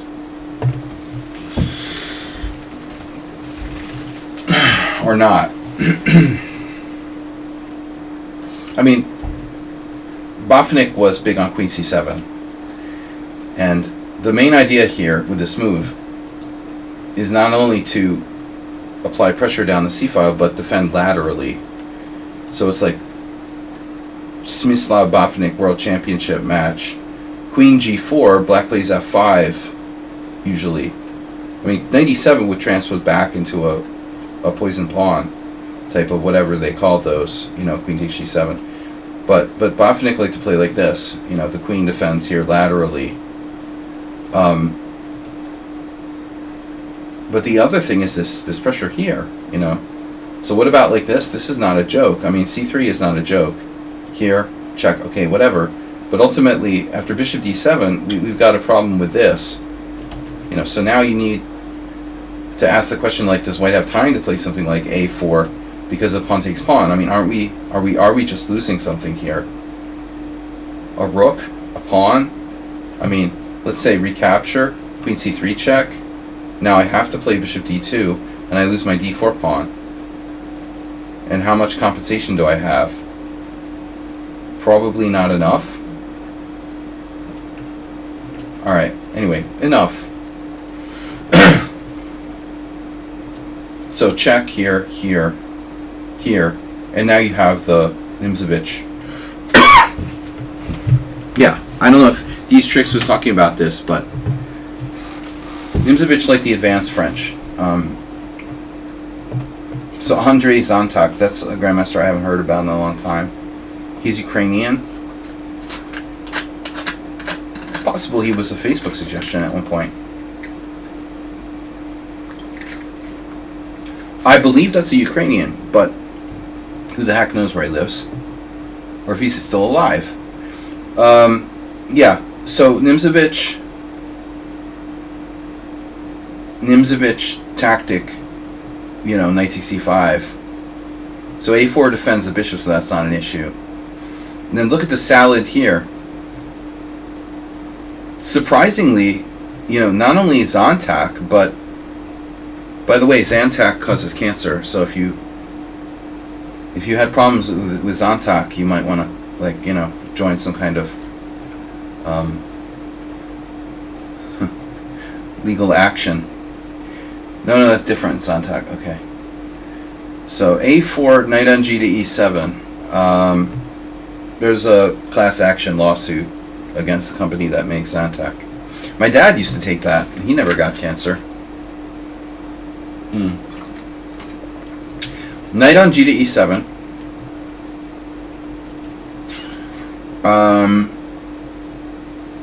Yeah, but look at the salad here. What's interesting is you have 4 different moves that were played by black in this position. Knight on g to e7, f6, c takes d4, and knight a5. One of them was a GM, and then the rest just like regular 2300 players. Development with knight on g e7. Knight a5 feels strange. Interestingly, that was a choice of Gabarczyk back in 1997. The move, I mean, I understand it, of course, but it does seem kind of early to put your knight on a5. So here, castles, and then black played a6. But honestly, Golko has a game from 1976, and Boris plays the French. We know that. Boris knows how to play with a bad bishop, I assure you. He also plays the Sicilian. Played. He's still around, but doesn't play anymore. But a6 seems like the last move that black should play here. You know, you're like avoiding the exchange that you'd like to have. On the other hand, you know, well, the bishop's just stuck there on b5. c4 weakens the dark squares. That's not an option.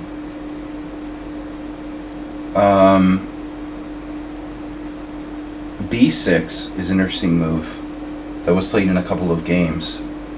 And the thing I like about b6 is supports c5, but it could allow us to play a6 without allowing white to play a5 later. b6 prevents white from playing a5. f6 looks risky, to say the least, and that was played the most. And then Grabarchik's knight idea with knight a5. What did Gulko play?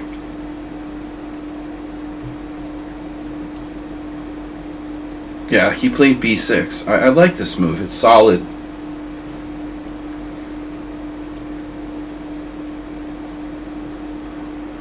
So, Sensei's opponent played a6, which was just randomly played by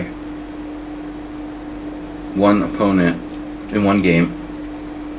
Now white went back with bishop d3. But if you play the bishop somewhere, do you want to put it on e2 or d3? I think this move deserves consideration.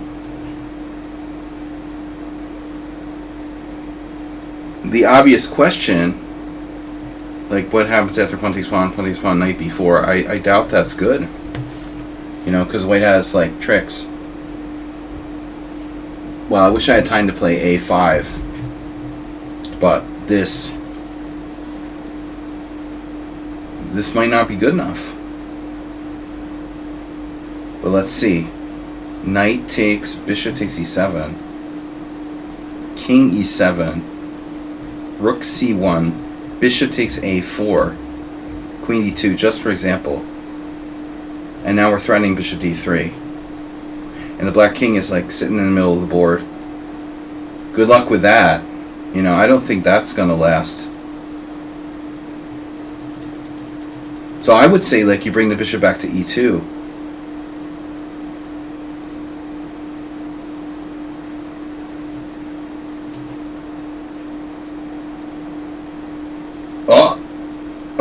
That's close. Alright. The point is, like, what do we do after bishop d3? Yes, you can play this, but a6 is kind of not a great move for black in these types of positions, where white will later, black will castle over here. I'm not sure you want to allow white to play like a5. Maybe it's not so bad. But I was also wondering about this, obviously. Take and knight b4. Now we're going to take that bishop for real. If I get the bishop, I might be okay. Let's see. Here, here. For example. Queen takes. No, and that's not that great. Not that great for black either, though. Alright, anyway. I prefer definitely saving the bishop. You know, he took. This seems like unnecessary. Maybe white's still fine. Bishop takes c6. Knight takes c6. And then, yeah, I guess you got this again. Bishop a3. And now c takes d4. And bishop d6. Remember the in-between move we saw a couple games ago, where Planage played rook c4 in between? I guess the question is, why not do this right away? Maybe black can play queen a5 and like hold that square, but that's not ideal for black. White is like winning here. This is winning. That's why Boris Golko was right to play b6, dude. You know, Boris Golko knows how to play the French defense. See, this is the problem. Oops, there goes my dark squares. It's all gone. That's why you don't play a6. So you have a point here. But maybe knight takes isn't the right move. I mean, should black think about something different, like queen takes? Queen takes a5. Your dark square bishop is quite good. There's still hope to play b6, though. Like, if I play this, you could play b6. Try to hang on. There's a5 though. Uh-oh. It's all falling apart. It's all going to fall apart no matter what you do. I apologize to everybody for actually playing a real, or hosting a real chess stream or seriously analyzing chess. It's not like spoon feeding you, like one move puzzles or bullet chess. No chessic masturbation here, just like real chess. I'm analyzing games seriously. I know that's boring. I apologize, Mr. Coffee. Mr. Coffee, I apologize. I'm sorry for boring everybody with this real chess. Bishop takes c6. This might be not the best move. Bishop a3 looks really good for white. And now, I think that black is screwed. Quite simply, to put it, I mean, I don't know how black is screwed. Black is screwed. Dark square bishop against white square bishop. Despite the stupid opening by white with bishop e5, he got this dark square bishop, light square bishop thing where his guy's just better. This is just better. So he's in trouble. What's black going to do? He's going to have to just, castle queenside and get mated. Or leave his king in the middle and get mated, basically. Jeez. So he's going to play the knight to c4. This is a try. That's obviously a good idea. Now maybe bishop b4. This is maybe okay. But is it really the right idea? Should we go here instead? My concern is queen c4.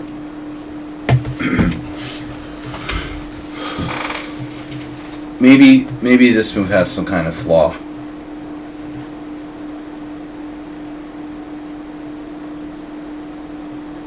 It takes away the square c4 from the knight, which is pretty important. But this is very passive. And now knight d2. Speaking of square, black is paralyzed. So he plays f5. Reasonable. I think this is actually an idea now for the first time in a long time. Mr. Coffee, we're gonna need your support and everyone else. I am not going to keep streaming with like less than 15 viewers. f5, queen h5 check, a nice move by Sensei. And that's straight out of a previous game we saw from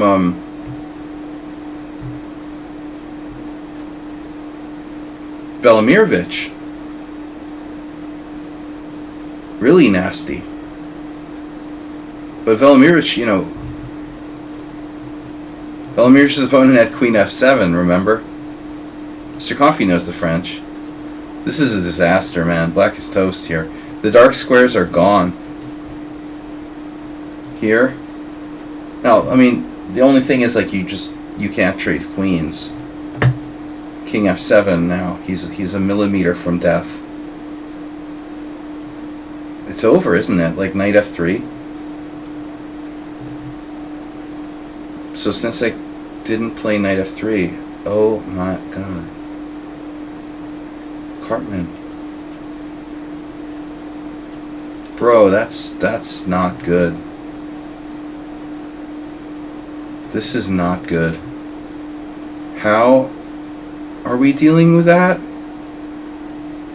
I think Sensei messed up. I think that's just over, man. Repunch Bansal is challenging me. No, we're not taking challenges, dude. It's an analysis stream. So knight f3, g5 check. It's over. You played g4. That's nice, but it's not necessary. g4 is strictly hope chess. This is a very serious mistake. I mean, you had him dead to rights, and you didn't play the move. Does black have a defense? Maybe. Let me see it one more time. Knight f3, you gotta play this. That looks like the only move. It's okay, so there's a possible defense here for black. Queen to g8. And it's really horrible.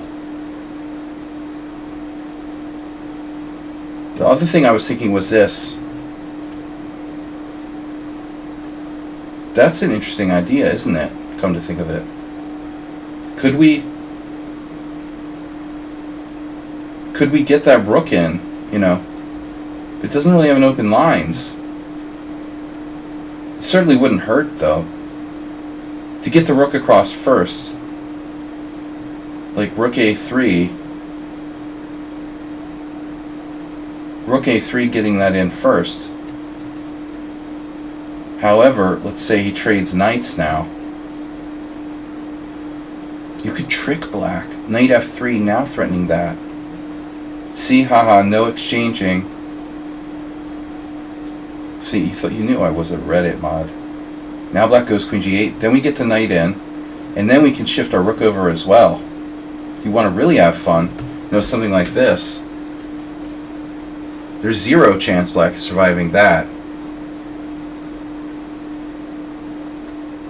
Knight takes h7 is coming, and seriously game over. You got all the pieces in. But okay, g4, this is kind of awkward. This is not a good idea. The idea would be, like, opening lines. Black doesn't have to take. He's going to take back with the f-pawn, I guess. I mean, g4 is not terrible. It's the first move I thought of, to be honest. Literally the first move I thought of. Yeah, sorry, Repunch. For tomorrow morning Blitz challenges. I need you to recruit more viewers from India. We're getting low on viewers here. g4, queen g8. Yeah, I mean, only move. Wow, you did it. You played rook a3. Kudos. I swear I didn't look at this game in before. Nice job, Sensei. This is a really great idea. He basically did what we said, but a move later. And now queen g7. We can't afford to trade queens. And then black is screwed. Or is he? Just one question. Can black play the unbelievable h6? So, for example, check, king g8.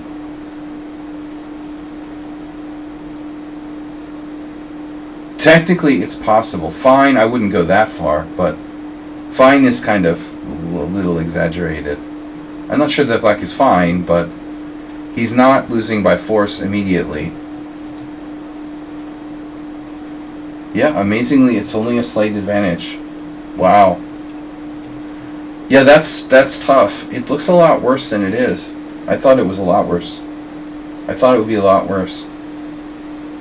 You could also play this. Check, take, and the pawn is poisoned because of bishop e5. But that's kind of a stupid thing to do. Yeah, so sadly, white probably messed up here. That whole g4 thing was a bit slow. He got lucky there. And now there, now he has to block this. But maybe, now sadly this knight, you know, wants to come in there, can't. Bishop c6, knight c6 is also possible. Here, queen h4 was a possibility. Then g5 though, you know, and you can defend against queen h5 with queen g6. Here, rook b1. So it wasn't like a perfect game by white, but it was instructive. Yeah, he's hanging on, black's hanging on. I think this was an older game, I'm guessing. I'm not sure, actually. It could have been like this week. Black's still not 100% okay. I mean, at the end of the day, white's bishop is better than black's bishop. And when you have opposite colored bishops, it's very dynamic. It's not equal or drawish, it's the opposite. You know, one side has to be better than the other side. Queen h5 didn't get played because it doesn't do anything. And now, you know, black could close the lines with f4 at some point. So black has come a long way. Perhaps this was an important moment. Maybe he really should have done this. Like, seriously. I don't think that f4 is so stupid. To keep lines closed seems kind of sensible. He goes here, allows this. Now he's take with the pawn because of rook f3. And that in itself may not be that bad. Actually, these pawns are very nice. And black has the e6. So my impression here is that white is okay. I have a crazy suggestion. It's probably bad, but what would you say to... Yeah, this is insane, right? f4. That's insane. No, we're not going to do that. Nah, we're never going to do that. That's stupid. This f4 is stupid, okay. It's a really extreme way to prevent black from playing f4, but... Guys, I'm also worried about this. And if we take it, black's light square bishop is becoming the dominant light square bishop. So Sensei has played a little bit shaky. Rook c5, okay. Knight c4, and now it's a different story. No, this is key. All right, this is key. So take rook c5.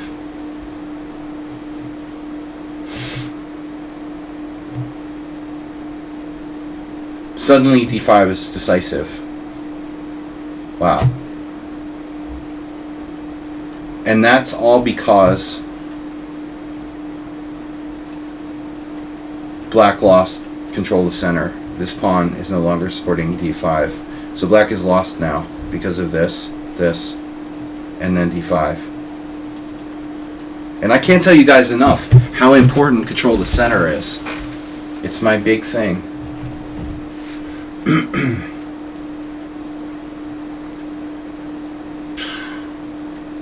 Game over, man. It's just game over. Nothing else matters now. It's over. Center. No b6. You can resign. You just went berserk. Oof. Oh. That's brutal. The forced mating sequence. Oof. Alright, it wasn't perfect, but inspired play by Snedstog. Nice game, Snedstog, who's not here. Mr. Slow is not here tonight. We're up to 17 viewers. Keep it going. I guess that's what I have to do, you know. At the end of the day, my problem is that my streams are too short. You know, these other people, they do these like marathon streams where they just build viewers and build viewers and build viewers. And I'm not here to gain viewers. I like teaching the ones that are here. You know, I'm not, but I don't want to bother if it's like 10 viewers. We got to have at least 15, 20, 30 viewers. If we start going under 15 viewers, it's really getting kind of stupid. I'm also going to start a Patreon actively soon. But we're not going to start the Patreon until I have some content. I'm going to make my own content, and it's going to be worth it. Alright, anyway. Acerbate, you have missed your last 2 lessons, and I need you to buy a keyboard. Knight f3, d5, b3, bishop f5. London system in reverse. You're playing the Queen's Indian. Now you chose to play e3, but why? What do we have? e3, c4, the Pilango. Why not bishop a3, Acerbate? I'm just kidding. Don't play bishop a3 unless you have a good reason.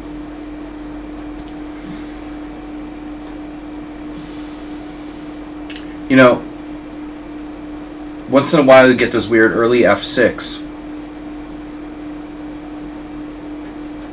If you look at the statistics, there are 371 games with bishop. Oh, Honduran. I thought it was the the word, the Spanish word for butterfly, right? In Hungarian it's pilango, but in Spanish it's mariposa. It's Mariposa, right?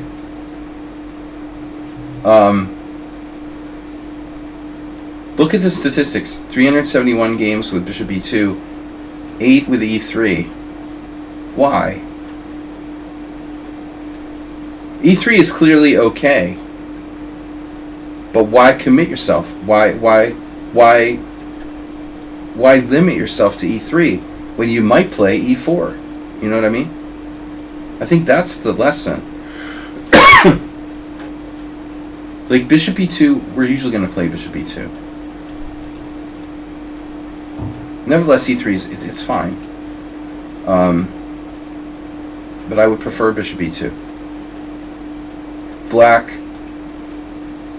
definitely is not going to play f6 now. You can see a Jabava London. This is an anti-Jabava London. That's what it is. Okay, that's why you like e3. So you can threaten to play bishop e5. You want to hit their reverse Jabava, Yobava.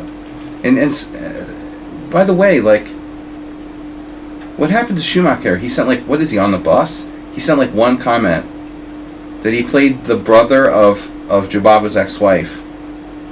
Which ex-wife? Are you serious? The more I learn about Yubava, you know, and how many ex-wives he has, the more I understand why the guy's so crazy. You know what I mean? Although there is that kind of chicken and the egg thing. Who has more ex-wives? Which came first? The crazy or the ex-wives? So that's the same with Shirov, who's absolutely crazy. And think about how similar their styles are, right? Anyway, Astrobate is crazy too. We're all crazy here. Okay, e3, the idea is to meet the Jabava or Yabava with knight c6, bishop b5. Played knight f6, it's a traditional, boring London. And now, why did you go out of the boat?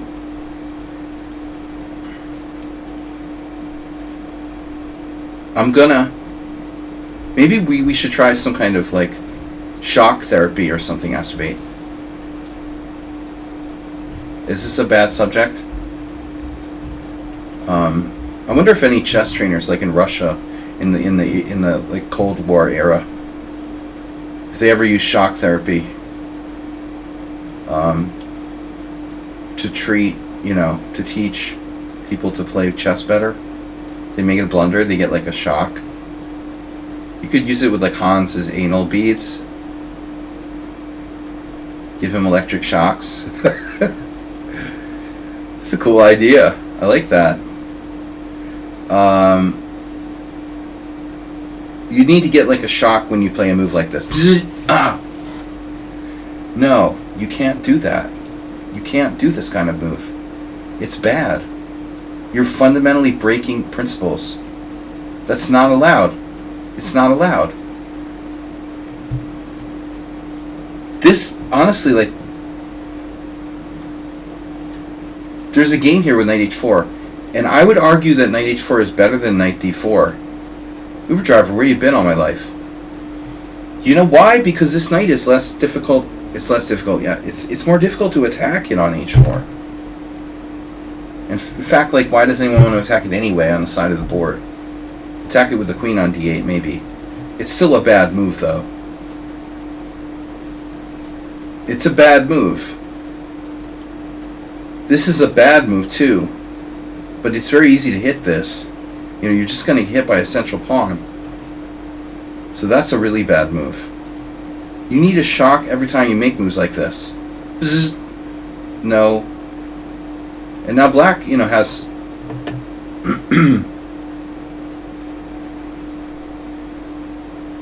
you know, they have choices.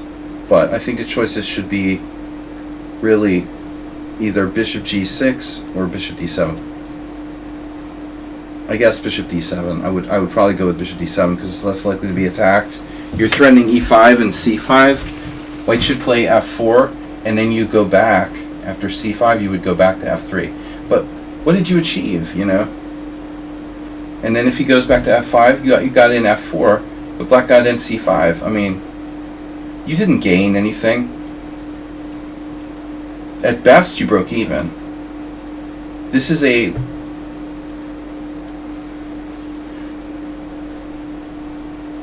Astrobate, knight d4 is a minus. It's a negative equity move. We say in poker terms. Negative EV. You're losing value with this move. And also in investing, they probably say this shit. Uber driver likes to talk about GameStop. But I mean, I'm talking about real investing. Knight d4 is minus EV. Your position has a value and you're losing value when you play knight d4. Think about it like his plan was to play knight e2. That was what it was, Uber driver. He forgot to play the hippo. So after bishop d7, his plan is to play knight e2, followed by g3, bishop g2, d3, knight d2, bishop e2. Now we're getting silly, but I want Astrobate to remember this. You have to fucking stop making stupid moves. And you need an electric shock. And even if you don't get a real electric shock, you can remember my joke. Every time you're about to make a stupid move, imagine that, you're attached to an electric shock machine. Would you be getting electric shock for this move? Yes. Alright, anyway, knight d4. Black plays this though, and this is a bad move. This is a bad move. Mariana's Trench. Mariana's Reach. That's you need a keyboard, my friend. Alright. Bishop e4. That kind of justifies knight d4. Now you get a free move. Probably the free move should be d3. I'm not Ben Feingold, but I don't see the value in this so much. It's not terrible, but I would think this is more constructive. Anyway. Okay, f3, bishop g6. Now we're going to do f4. Now another bad move. Astrobate does this all the time. Now this looks like you're trying to troll your opponent now. Like you're the guy that was pretending to be Bobby Fischer using a computer against Nigel Short on ICC 25 years ago. You're intentionally trolling your opponent by playing like an idiot. Now you have the bishop outside the pawn chain, vulnerable to attack, and the knight outside the pawn chain, vulnerable to attack. Now both pieces are going to be kicked back with tempo. c6. And this I don't care about.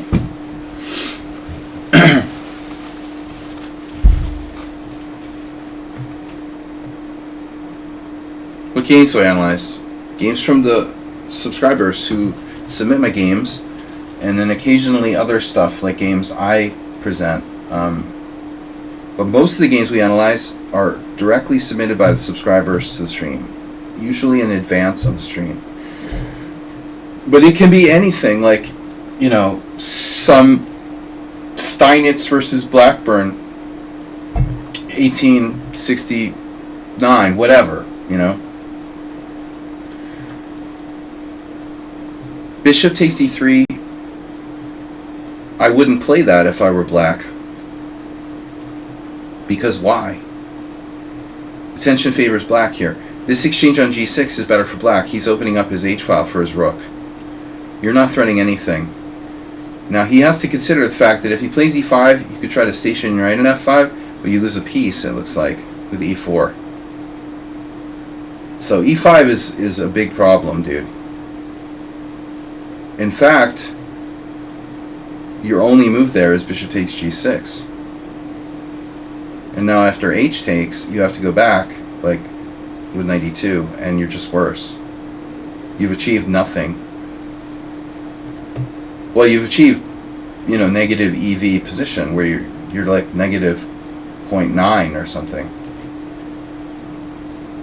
Wow, it's worse than I thought. Screw the 0.9, you're negative 1.3, negative 1.2. Much worse than I thought. So Astrobate, you've gone downhill lately. I think you're not listening to me. You need to start listening. And not just listening, but applying it to your games. Beating a dead horse. Astrobate missed his last 2 lessons, and it's just getting worse. Alright, so anyway, guys. I know I've been kind of Do I have to time you out, Uber driver?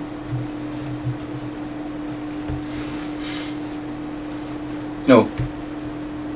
C6. The only Ben Franklin.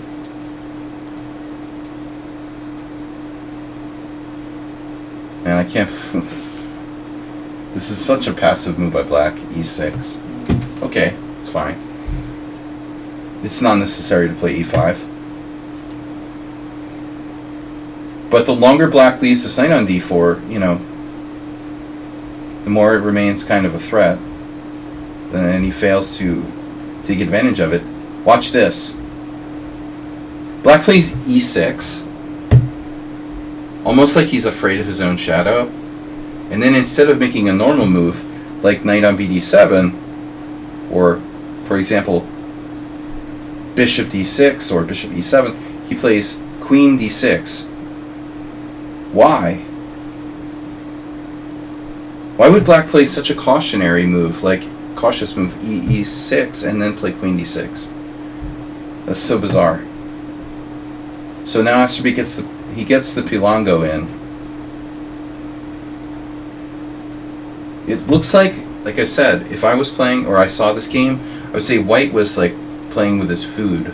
You know, like white is actually a pretty good player, but he's like trolling his opponent by purposely playing bad moves in the beginning. It looks like that's what you're doing. Now C5. This is, though, however, you know, a good move. Black gains space and finally challenges the knight on D4. And the problem is, I don't know what to do. He's not threatening anything, but neither are we. Can we pile up more pressure on the C5 pawn? That would be the right idea. So could I play maybe knight C3? But after this, okay, queen A6, then knight B5. Okay, clearly. So let's try knight C3 developing. With this move, Asterby, you know, you could almost possibly be looking at stuff like knight A4. This is probably not going to happen, though. Okay, so this is too early, clearly. And then black played a horrible move here. Black has a number of good moves. Queen C6, attacking B5, Queen B6 probably. It's actually gonna have to come back. You're gonna have to come back. I don't really like this diagonal either. Say, for example, Queen B6 here. Yeah, that's a straight line. Anyway, that's an issue too, because there could be some, maybe not, but possibly some pressure here. But here, yeah. Pardon, sorry everybody. I'm trying to get over this cold. No palinka. But I guess we have to ask ourselves, well, C7's attacked. You just simply didn't play D4. The point is, he can't stay on C7. And on pawn takes pawn, you have a number of strong moves. You could just recapture and meet Queen F4 with like G3. And you're probably winning. But you could also do the like F4, you know, and get directly in there on C7 and win. So, in addition to making moves that violate fundamental principles, Asterby is also guilty of not calculating like pretty much at all. What Asterby does is just play completely on intuition. That's what we're seeing. Tell us it's not true, you know. You're trying to play without conscious thought, you know, your hands make the moves, like you're not actually thinking. You're playing on your subconscious without really calculating. So he just plays this, and then he misses his chance. But black plays D4, and now you played F4. The only problem is now the knight at c3 is hanging. Now black should probably avoid exchanging queens. Although I don't know how long he can avoid that. He plays queen h5, and exchanging queens and losing the rook with knight c7 shouldn't be survivable. Takes, check, king d7, and now this is an interesting move. A little bit outside the box, but black also getting creative now. I would think a6, knight takes a8, a takes b5, knight getting out or not. The situation is not that clear. Well, the good news is the good news is you might be able to do just takes, and then I think that black has to hope he can trap that knight on a8, but I'm not certain that that's going to happen.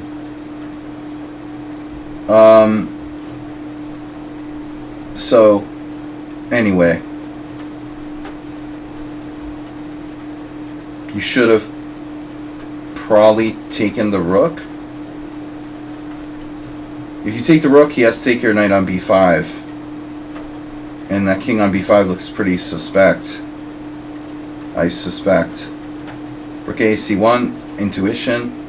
And now a6, logical looking move. But e takes d4.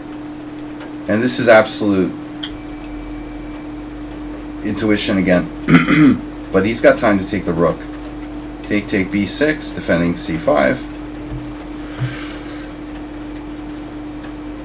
And now you got like kind of fancy.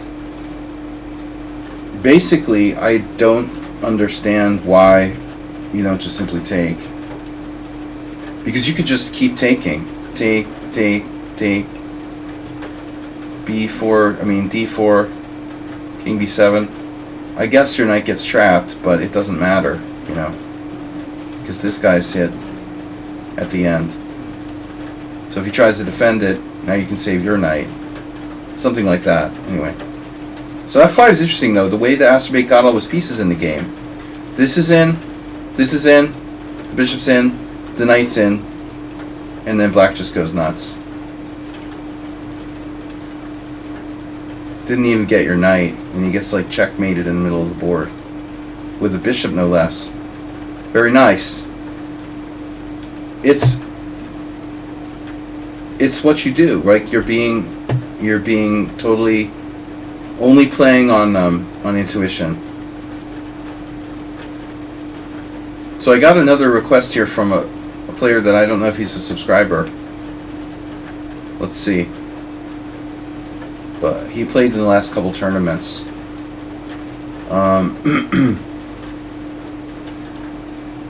Alright. How do I get this game? Where is it? Share and export? Alright. Created rapid game. EDF or whatever. Copy. It's raining. You guys hear that? We're going to get new windows in the next couple weeks. After a million years. Alright, that was Asterbate. We got drawing study. Happy Halloween. What? Uber driver, what you talking about?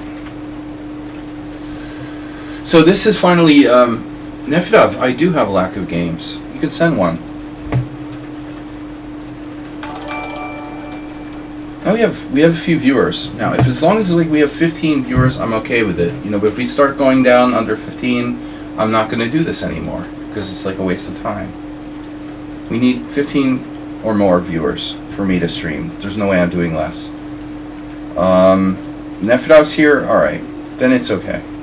We got Asterbate gifting a sub to Eggergersa a few seconds ago.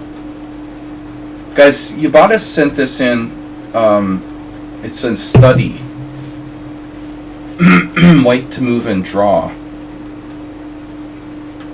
Can that be right? White's down a queen. White's down a whole queen and can draw. The obvious move is knight, you know, f8 knight. Then our knights are redundant. No obvious suggestion, you know, after f8 knight, king h8.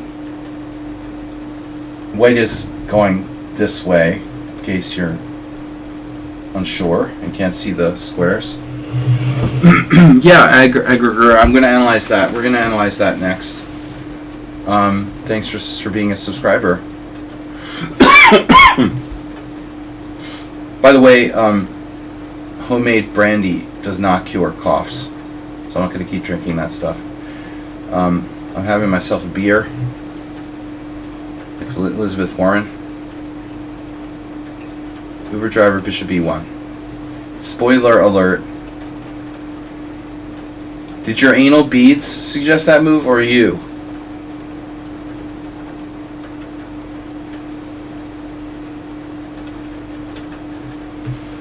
The point of bishop e1 check, barring bishop d3, which seems irrelevant, is black can't play king h8 because of f8, queen, and mate.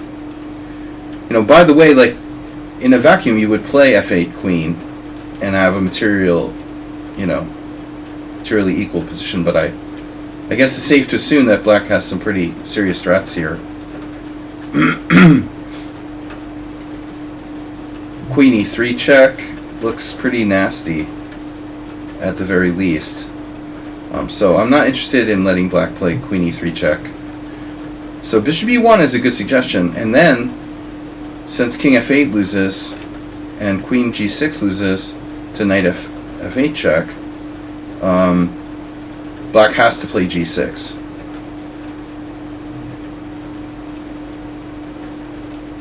You're at a roadside EV charging station, Lowell, in Lowell. Well, as long as you're not in Florida, Uber driver, I guess that's okay.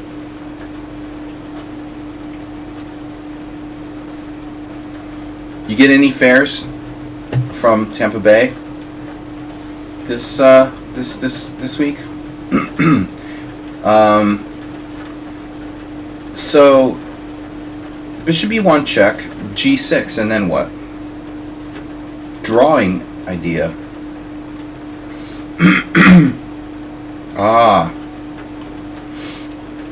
Two bishops, take care. If black is left with two bishops, it's a win. I was looking at bishop g6, queen g6, knight f8 check. Check, takes, king takes. We get a queen against two bishops. What's up with that, by the way? You know, all in my mind, I cannot remember looking at queen versus two bishops. That has to be a draw, right? I don't think I've ever analyzed queen versus two bishops. We'll have to ask John Nunn when I get to the World Senior. He wrote that book on, like, pawnless endgames, which was too boring for me to even go through. I love chess and I love endgames, but I mean, you know, sometimes he gets a little too tactical.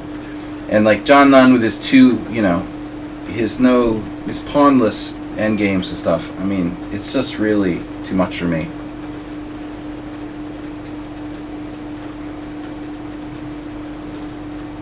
So, bishop e1 check g6 seems like a good start. But we've got, like, what other ideas do we have? Knight f6 check? What does that even do? Yeah. No, I don't get it.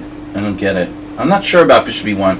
I'm afraid, like, Uber driver might have, like, he might have put us in the wrong path.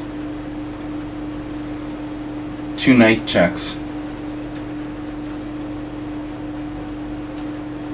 Oh no. So let's see, knight f8 check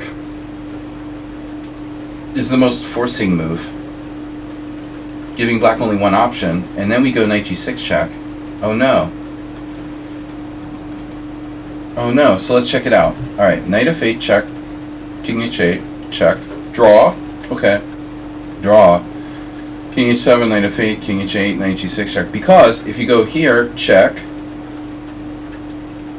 your only other option is to take. And if you take, then white has...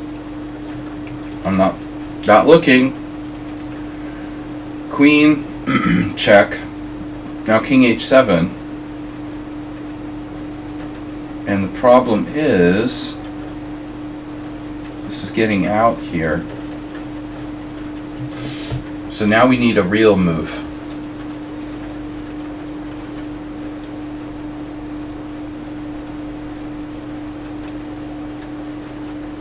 No! h8 equals knight? Oh, f8 equals knight. Oh no. Wow, he gets away here. You're kidding me. What?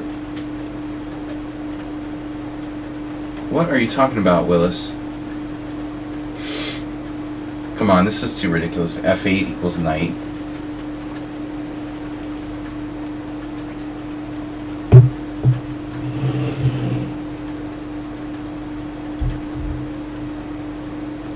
Hold on a second. King h8? What? What are you talking about? Oh, you mean here. Oh my god. That's mate. Oh my god, that's mate. Duh. Okay. So... well, anyway. Okay, he has to take. Now we make a queen.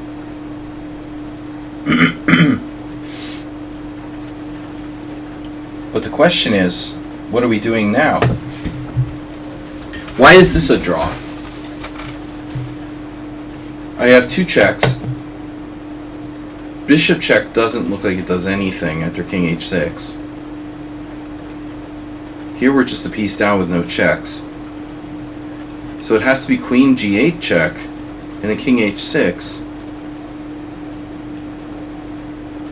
But here again, there's like no serious looking checks. It's only queen h8. He's getting queen h7. I know there's possibility of cellmate, but I mean that's kind of a bit much for me.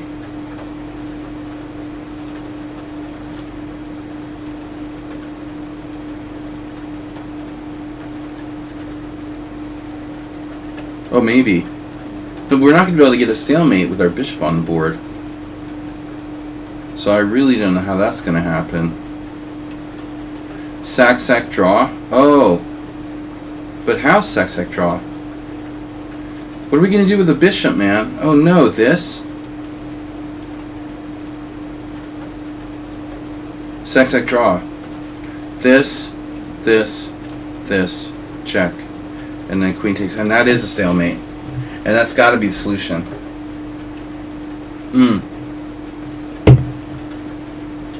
So, yeah.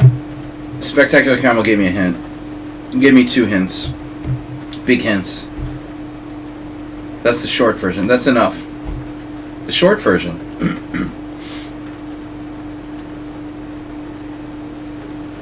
Well, like, there's another version?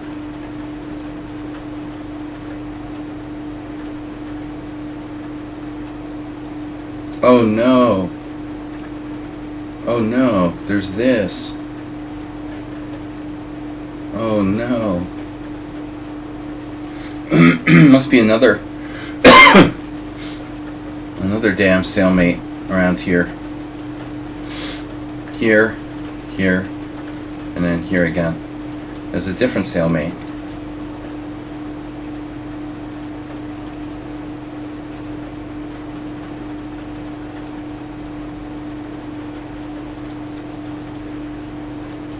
And if here, and we go here, that's not going to be a stalemate. I have a bad feeling about that. So e5. e5 is not going to work.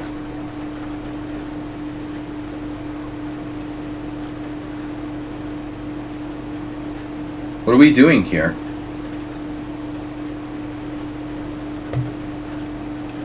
Oh, I see. Oh no, you've got that. Oh my god. King c3, queen takes b1, and queen takes g7 stalemate. That's really sick, bro.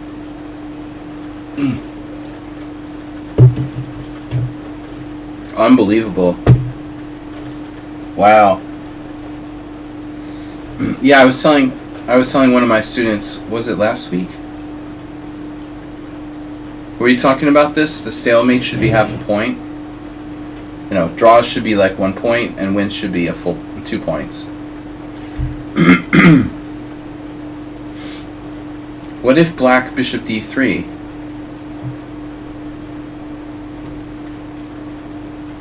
Dude, what are you talking about?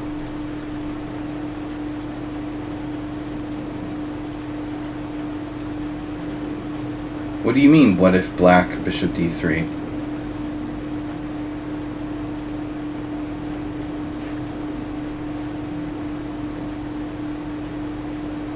I mean bishop e3, bro. We were just talking about that. He means bishop e3. Because I think bishop d3 isn't going to cut it. I don't think you're going to be able to hold this, Super Driver. This endgame looks a little rough. I think I know how to win this.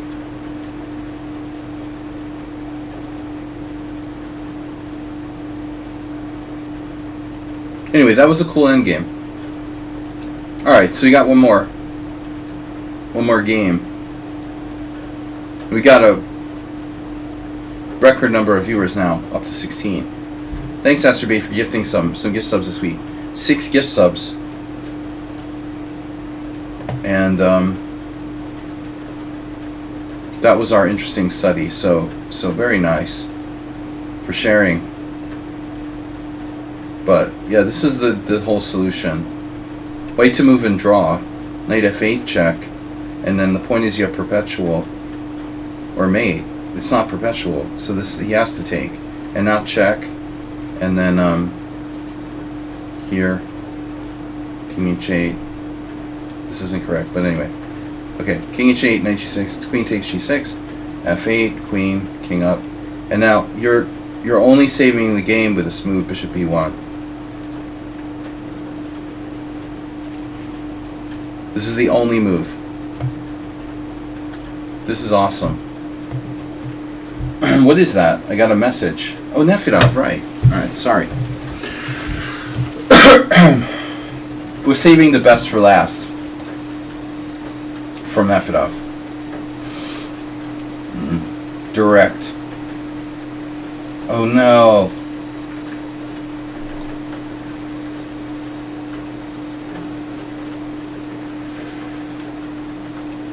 Get PGN? Can I get it? Nefedov's cheating on us. What happened? You lost? Copy.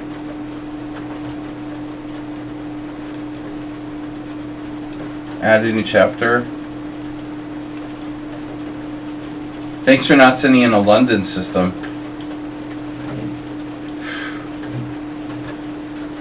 You won't analyze game I've sent to you?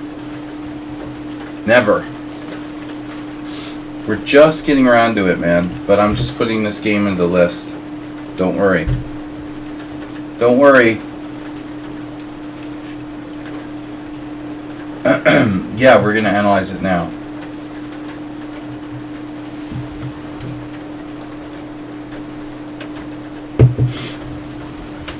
So, last 2 games. That's it. No more submissions. The doctor is closed.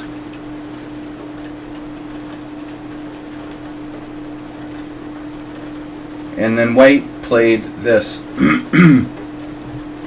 Yeah, I played this. Lost a horrible game with it. I played really badly. This was like 5 years ago. Alyakin famously played this line with White, I believe. It's okay. I think I've played every possible variation in the Four Knights English with White, but at the end of the day,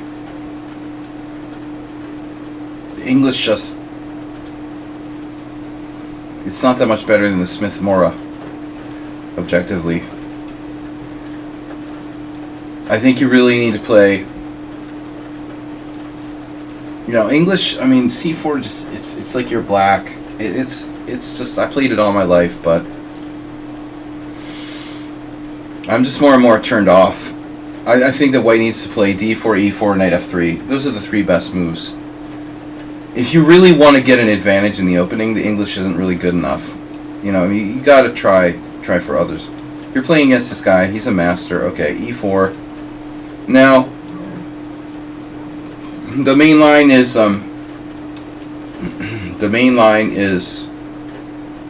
what? Famously, like, you're supposed to play bishop b4. Because bishop c5, knight takes e5 is playable for white. So that's what happened in the game. You basically played like this game from Botvinnik's selected games, I think.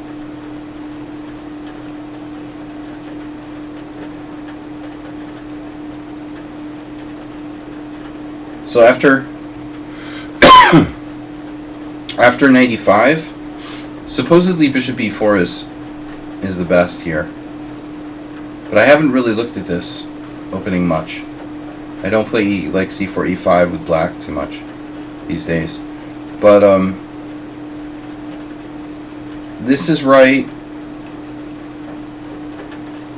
And then you're supposed to take.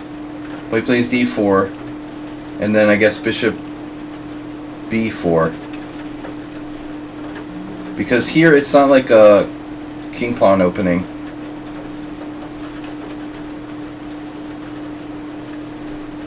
Wow, Movsesian actually did this. My God, I know Sergey. He was at his rating peak. It looks like 2720. Bishop d6 is actually playable. It's interesting because Sergey is an expert in these bishop c5 closed Englishes. So this wasn't a blunder. I mean, he was experimenting here on purpose. It's been played. But yeah, no, bishop b4 is the recommended move. So here's Carlsen Caruana. But this line has kind of a bad reputation for black. That's why you're supposed to play bishop b4 right away. But there's tons of moves. I mean, you can play anything. You can play d6. You know? You could freaking play b6. b6 would transpose. b6 is not that stupid. g6. You can play anything. I mean, e4 is not that incisive. So anyway, your mistake is doing this. This is a common idea. Bishop f2 check, but it's not supposed to be very good because after takes, white has d4.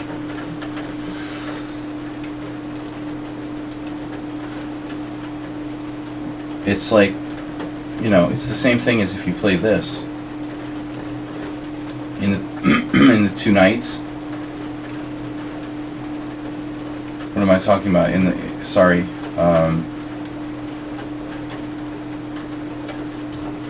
Yeah, what am I talking about? Okay, yeah, bishop c4 here. Knight c3. Knight takes e4, and doing bishop takes f7. This is terrible for white. That's exactly the same idea. Because even though black can castle, the center is too important. Center is more important than the fact that black can castle. That's why bishop takes f2 is a mistake. Now, white has to play d4, and then I don't know what your best bet is here.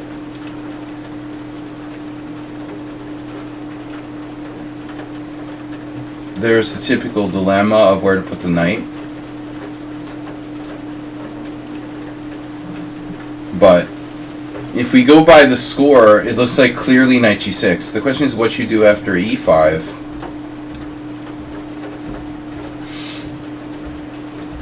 Looks like a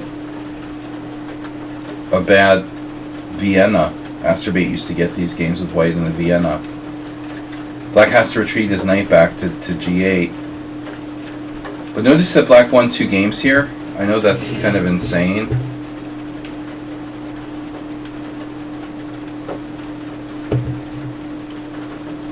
Black actually won 2 games here.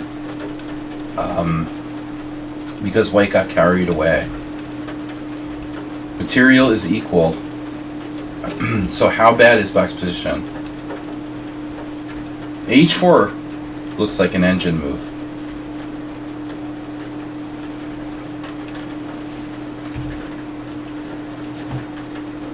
Second best.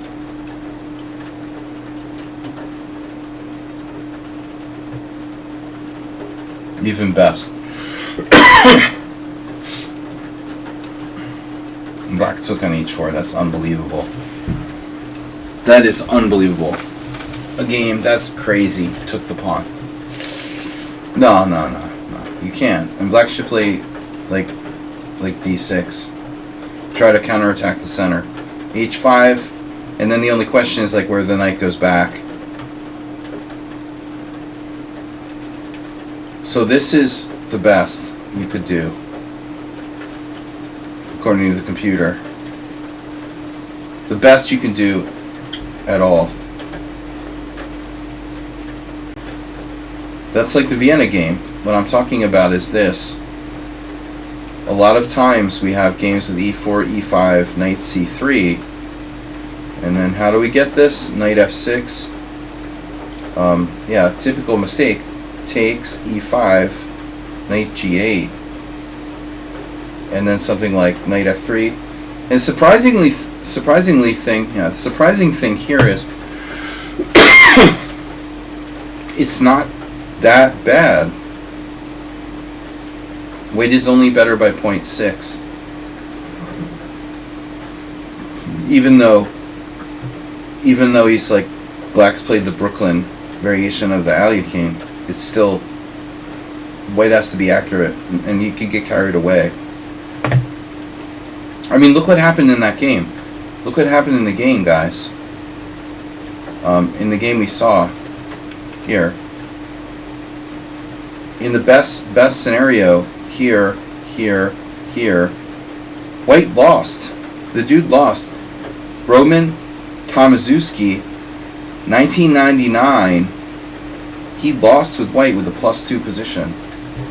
And I really don't think this is a correspondence game. It's easy to overextend yourself. White's king is after f4, should we take the pawn or not? Oh, f4? You mean in that Vienna game? No, you're supposed to play d5. If you take the pawn, it's just good for white. But my point is that it's not winning like here. It's not totally decisive. Just white is better. Surprisingly, it's not that bad. Alright, anyway, back to your game. You play knight g4, and then, you know, I wouldn't be surprised, honestly, if white could even play king g3. But it's bad, apparently. Not entirely surprising. Okay, king g1, and then it's surprising. See, 2200, this Belankaya. That's scary, dude. The first thing I don't understand is why Zhukova is 2324. The second thing I don't understand is how that Belankaya chick is 2298. Zhukova was a good player, and The rating has dropped like mine. Well, okay, it happens, and there's rating deflation. But the other one, I mean, what kind of 2300 player plays this for black? That's insane. All right. Well, I guess the Bell and Kaya chick is just a streamer who's overrated. So D6. Yeah. And then, I mean, I would be like 2500 too if my opponents were 2200 and played like this. That's crazy. H3. Knight H6. I've probably had this position before with white and blitz. That's unbelievable that Bell and Kaya chick could play like this with black with 2298 rating. Holy crap.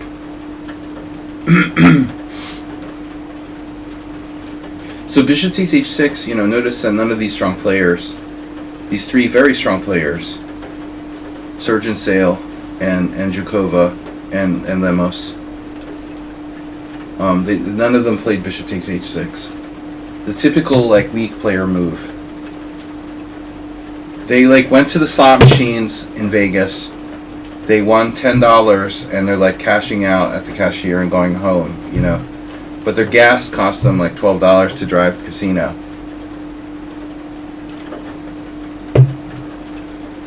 Can you imagine this? I mean, seriously, you're going to take on h6? I'm going to cash out. I won $10. I'm going to cash out. God. So, but if we go to lichess, right, watch this.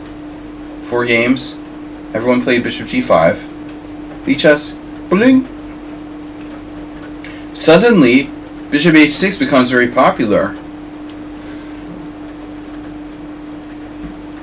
It's the second most common move because people are inherently lazy. They want to get a quick fix. They want something immediate.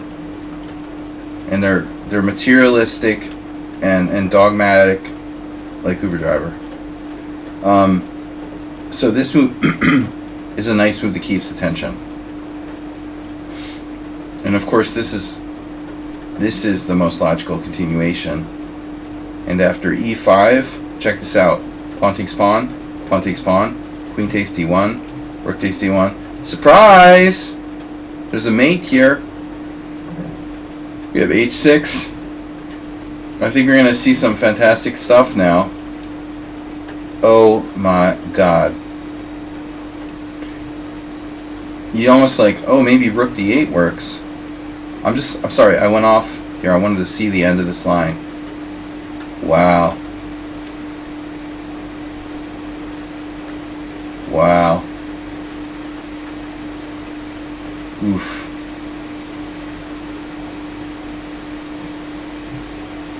Anyway. Sorry. You're very lucky that your opponent played bishop takes h6. This gives away a huge chunk of their advantage. It's instructive. I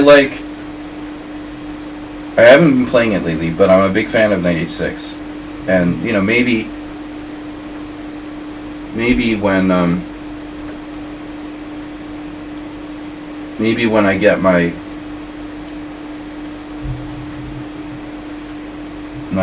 Patreon together, we'll do some stuff with this for fun. But it's not a good move, you know. I mean, this is actually a big mistake. But the point is, we see a lot of players who would play bishop takes h6, and I think this is a very serious mistake. Like, look at this. In my 3 a.m. defense, it's the third most common move by white. A terrible move.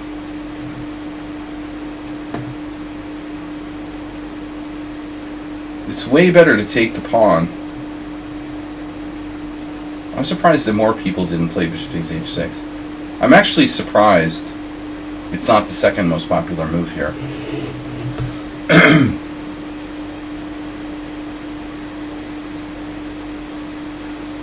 I'm surprised it's not. It's not like. I'm surprised bishop h6 isn't like the fourth most popular move here. Anyway, the bishop's a very important piece, so bishop takes h6 is bad. You know, this is a major mistake.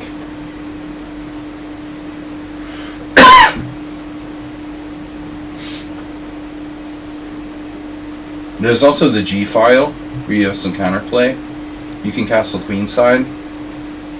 Most importantly, you need to struggle for the dark squares, because the dark squares are weak. White's given up the dark square bishop, and that's the important thing in the 3 a.m. defense that I play with knight h6. So you need to try to get dark square control somehow. This does nothing to address the dark squares. So that's where, like, you know, queen d2 might be better. He keeps an eye on this, keeps an eye on this, this. Subtle mistake. You have c5 here. Maybe it's too slow. You played rook g8. But, you know, you need to think about your king. And realistically, this rook doesn't do a lot yet. You know, you don't have any pieces. You need to see that the dark squares are where you have an advantage. So this is just a move, but you really got nothing there. You know, there's nothing there. I mean, rook g6 maybe defensively, maybe rook g5. But I think the most solid move for you got to watch this and this coming down and getting your king out of there. So I would consider everything. I think, honestly, even like bishop e6 deserves consideration.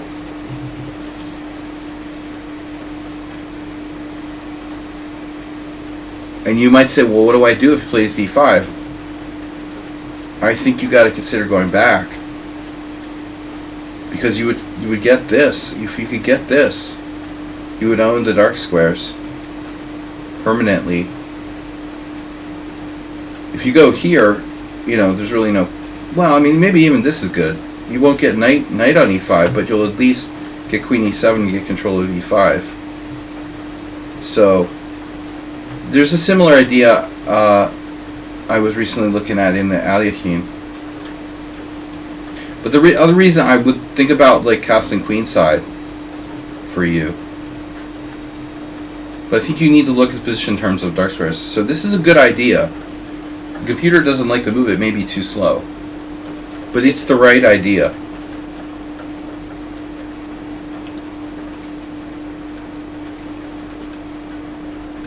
I would castle queenside. Or, you know, if you can get him to lock the center, there's even, you know, you could play it like a Nimzo. You can't be having his knight come to b5, though. But I was going to say... I was going to say queen e7, king d8, and like king c7, but this is a problem. If you can cover b5, you could play king d8, king c7. e5 is scary. But it may not be good enough tactically, right? Yeah, this is the problem. Now this falls with check.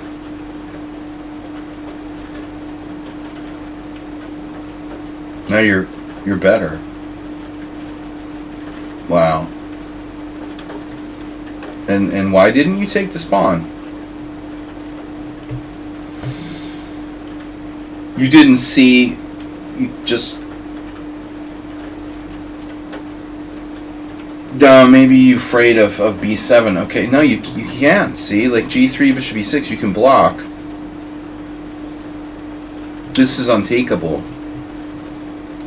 So white would move a rook to the e file, and then we need a move that keeps the knight protected. But you're fine, I think.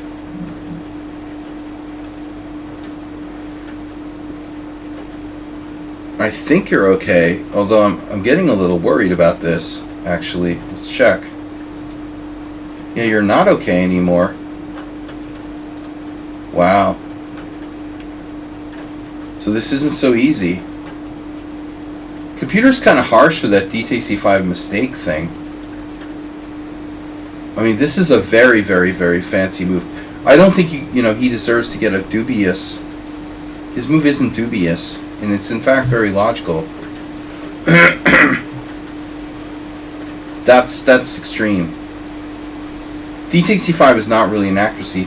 Turns out to be rather brilliant. Check here, and then here, and you're actually on defensive after this move, but you're hanging on. You're just barely hanging on. Because you have this crazy ass Queen H5, my god. Wow. That move is a serious miracle. That I didn't see. I would have played Bishop E6 and been in deep trouble after Rook G1, HE1, Queen G5, H4, or Knight D5. I would have probably lost this game, with black.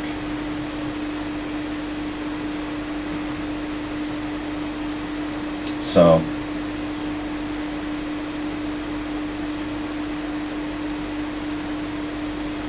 well, in Knight H5 if you have nothing else. Wow, and Rook G3.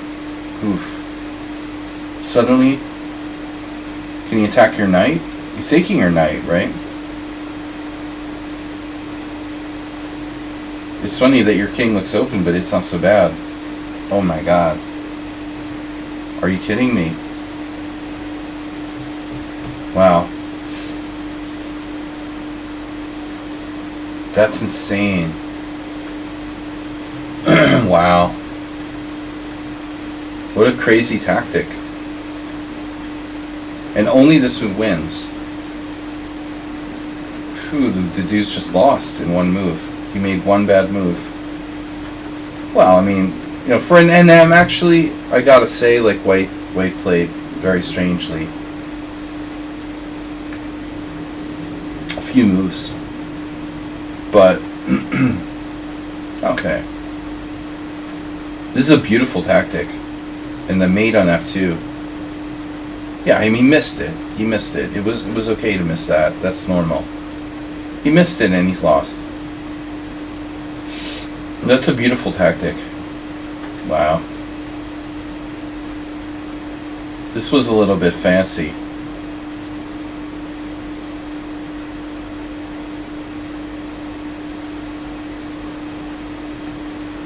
This is funny.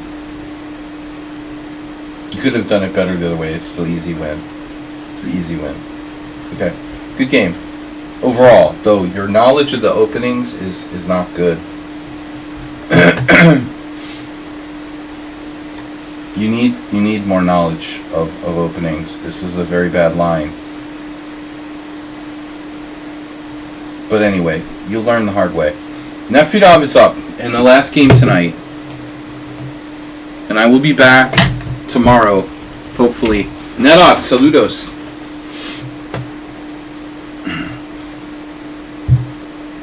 No, that was in my old... No, Nedok, that was in my old neighborhood.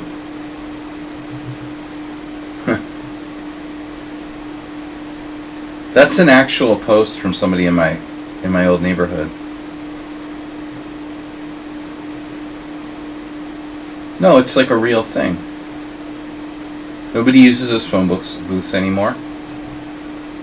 So they made it into a toilet.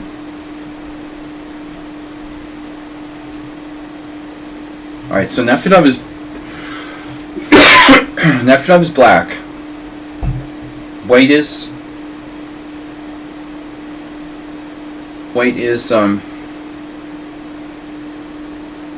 purveyor of the London system. I guess he started playing now on the site.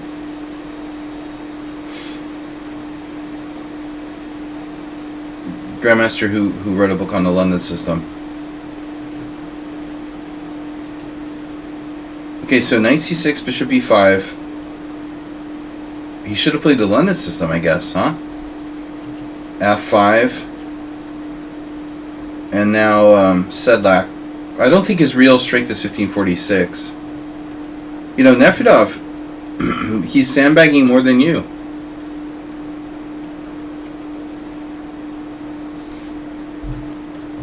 Yeah, I noticed he made a blog post today. Immediately, Nefedov was there, running there. Oh, finally, I found a stronger player than Sladgy, streaming on, or you know, with the presence, making their presence felt on lichess.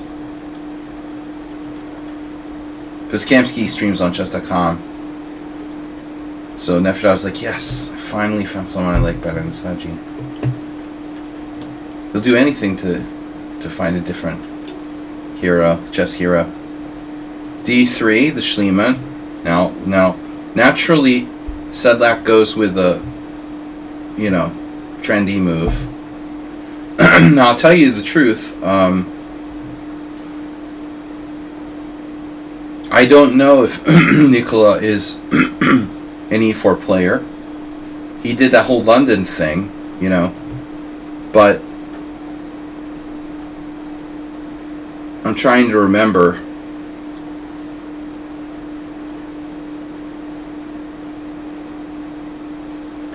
I mean, he may be like me, that he's not an E4 player and he just plays it for fun.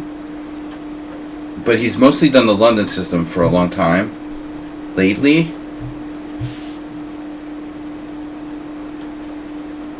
I think he has, you know, he has good openings. You know, his rating dropped a lot. Like, you know, he's suffering rating deflation like everybody else. When I played him, he was still close to 2600. God, look how proud Nefedov is. Nefedov didn't want to be a mod on my stream, but okay, Kamsky's good enough. He'll be a mod on Kamsky's stream.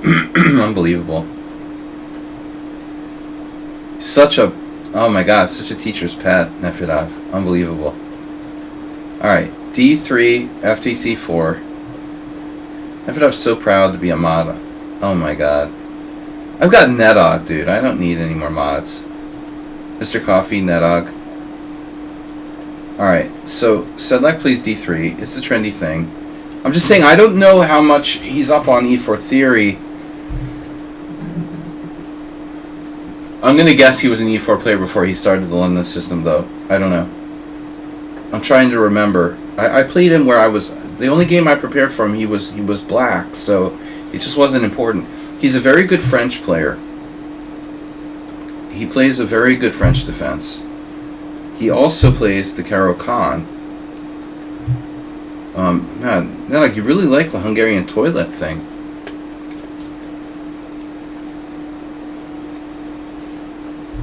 I was afraid I was going out on a limb with that post. I knew you would appreciate it, though. It looks like something from, like, Alston. D3, FTC4, DTC4, Knight F6. Yeah, so interesting. He plays Queen D3.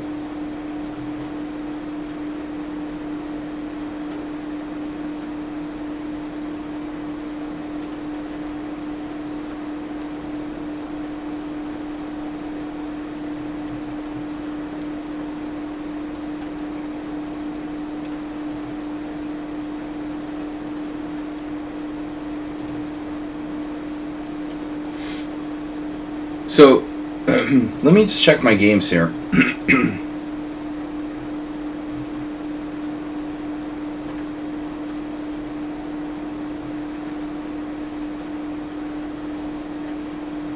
Someone played D6 against me. Ah. Okay, Princess Chess played it. She didn't know the line. So Nefedov, you played this both times against me. You've already had this position twice against me.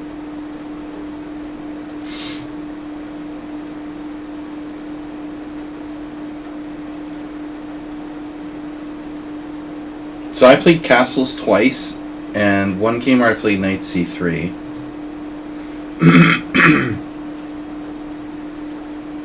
Take it back. I played queen c4 once, and castles twice. And theory is knight c3. But castles is okay. And queen c4 is just stupid. It's just too early. This is just ridiculous. Safarli played it. It's funny, I played that guy Ismail Karim. It's very interesting. You guys want to know something interesting? I think this guy, there's a game there. You can't see it because my donation bar or whatever's in the way, but there's a funny game, Ismail Karim, and he lost to Safarli, but he was 2392. I think I played the guy and he was only like 2100. He must have gained maybe a year or two earlier. The guy must have freaking gained like 200 points in like 1 year or something. I must have played him in like 07. He was 2100, and now he's playing Safarli, and he lost, but he's like 2400. He gained 300 points in 1 year. He beat me. I lost to the guy. Now I feel better about losing to this guy. Sure, he was 2100. 2100 going on 2400 the next year. Alright, so Queen c4 is stupid. Castles is good. Knight c3 is good. But, you know, Sedlak knows theory, you know, so he probably knows theory in lines he doesn't even play. He's into opening theory pretty heavily, and it's hard to be 2600 at some point if you're not. He was like a legit GM. d6. And now he's going off the path. So let's check the games again. Sparkle Horse and White, no games. Masters games. Everyone plays Bishop G5. I've been kind of disappointed by that move. So now Queen C4 is the computer. There's the game. Safarli versus Karim. Safarli's very well prepared. I was pissed when I lost that guy. You know, it was some IM tournament. He was like one of the lowest rated players in the tournament, and I played like the modern defense against him and lost some kind of Benoni, which I didn't play a lot, and I was really upset about it. It was a major upset loss. I lost a whole bunch of points. I don't often lose to 2100s, and this was a really bad example, but it turns out that guy was quite good. It couldn't have been more than a year before that. Maximum 2007. So this move is weird. This tells me, what is this, a simul? This tells me that he doesn't know theory.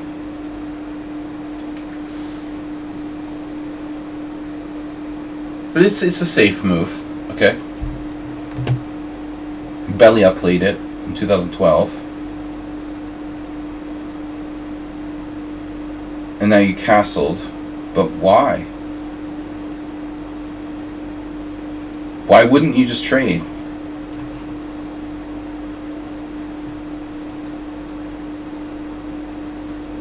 Strange. You want him to like take on c5? And seriously? You want tripled pawns?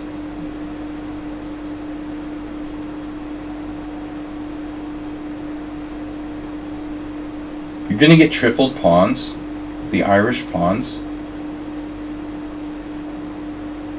Say it isn't so.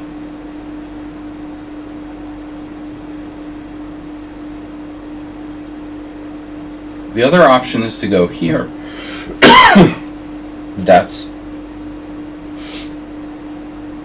It's a little slow, you know. Why would Nefdog playing a Grandmaster here have a problem with like trading pieces? I would think he might seriously consider taking with the queen.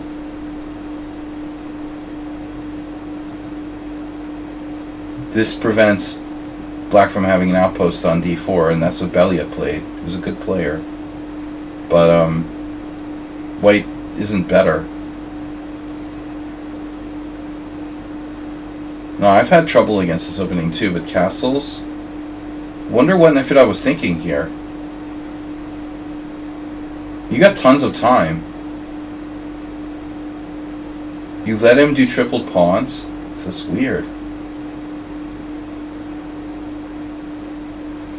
You know, he also has queen c4 check.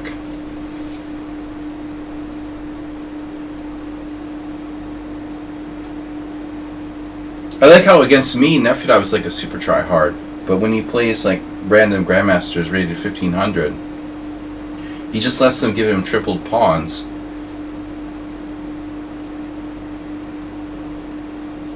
I mean, what?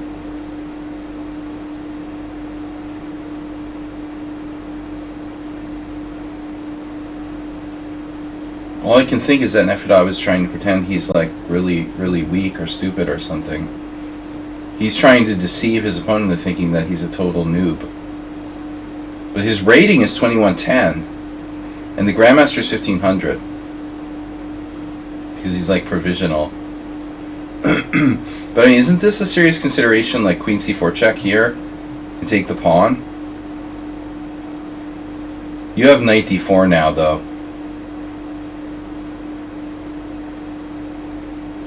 That's a little murky. So he's definitely right to take on c6. The only thing is, can you take on d3 now? You don't want to trade queens here. This is really pretty ugly. But then again, like, he can trade queens.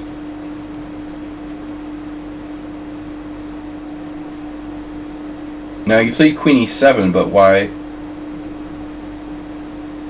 Why queen e7? What about, like, queen e8? Then he has f4?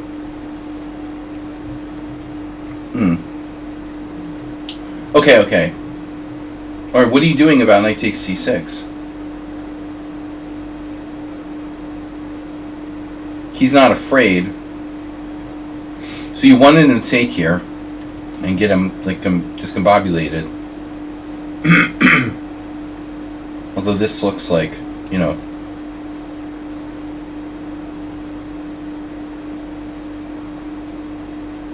lichess grading does not matter these days. Exactly. I would like to know how he's 1546. I could understand if he was like 1500. Your guess is as good as mine how he could be 1546. You know, that's like he played one game and he got disconnected. Or something like that, you know. He played one game against the 1900, he got disconnected and lost. I mean, it's obviously a provisional rating.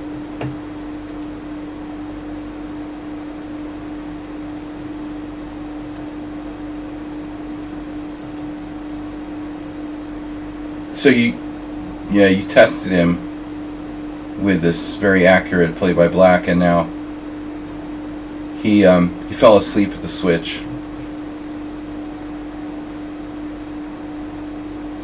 You wouldn't have beaten Yasser Seirawan.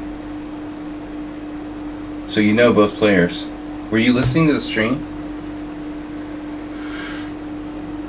Well, I don't know who the player with black is. Really dubious. I don't know Sedlak that well. You know, we played just the once. We were Facebook friends, but I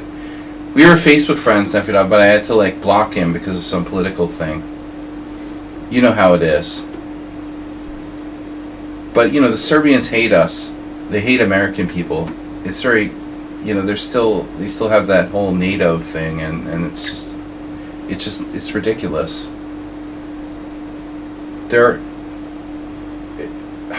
It's hopeless. It's worse than you guys.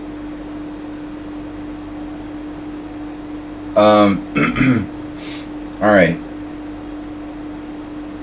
Speaking of Facebook friends I had to block on Facebook, I had to block another one today. Not a Serbian, an American. If people are going to post really stupid stuff and they're just idiots, I'm going to block them and unfriend them. If you're that dumb, you know.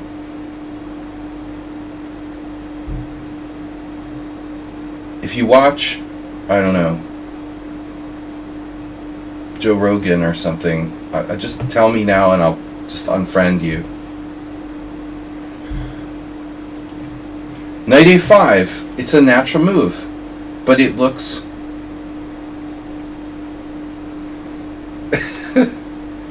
Knight a5. Nefedov, seriously, you're reasonable, but I mean, these Serbian people, they don't stop the whole NATO thing. They won't stop. It'll be like 3,542, and we're still hearing about how like NATO bombed Belgrade. You know, I mean, it's really unbelievable, out of date, and you know, come on now, let's get over it already. They'll never let it go. You know, it's like, and not to say like it was even, they were right in the first place, but talk about holding a grudge. Alright, Knight a5, natural move from the Grandmaster, but it's pretty offsides, and it's not defended. So I'm not surprised if Nefedov has something here. He has Bishop a6. He should have seen this, but he was asleep because Nefedov played like a beginner with the triple pawns and stuff. He was like, oh, he's not intimidated by your 2110 rating, first of all. And secondly, you allow tripled pawns with like a losing strategic position in like 10 moves. So I know what the guy's thinking. He's like, okay, next, Potzer. But he misses Bishop a6. You know, so he had a better move, but he wasn't calculating. It looks like Knight d5, no?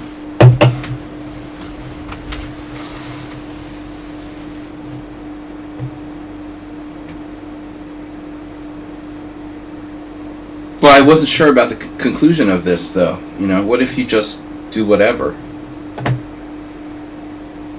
Maybe he saw it and he was like, I don't feel like bothering calculating that out, you know.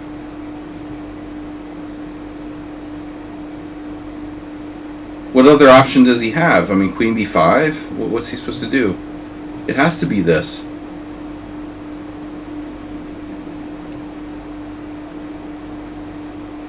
Let's see the computer. Yeah, I was thinking King h8. So he would have ended up having to play Knight a5 anyway. Like, check out the engine here. He still has to play Knight a5. It's still precarious.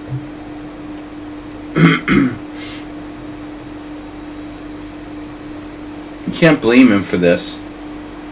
But Bishop a6 is a problem. Now he can't castle kingside. And his knight is like stuck on a5.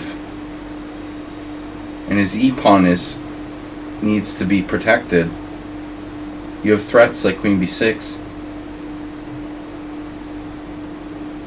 So I was expecting Queen e3. That's not good enough, apparently. Well, what's wrong with Queen e3? Knight g4? Oh no. Okay, Uber driver, I see the computer suggestion, but what I want to know is what's wrong with Queen e3? We can all read the engine suggestion, Uber driver. Nice job reading what the screen says. I saw that, too. Very good. You don't need a new prescription. But my question is, thinking-wise, like, why is this move bad? I'm thinking, not just regurgitating what the computer, like, recommends. God, I love picking on Uber driver. No, why is this not good? I mean, Knight g4? Because of f2? Really? Here? If Knight takes f2, I guess castling kingside is off. That would kind of prevent castling. That sort of sucks.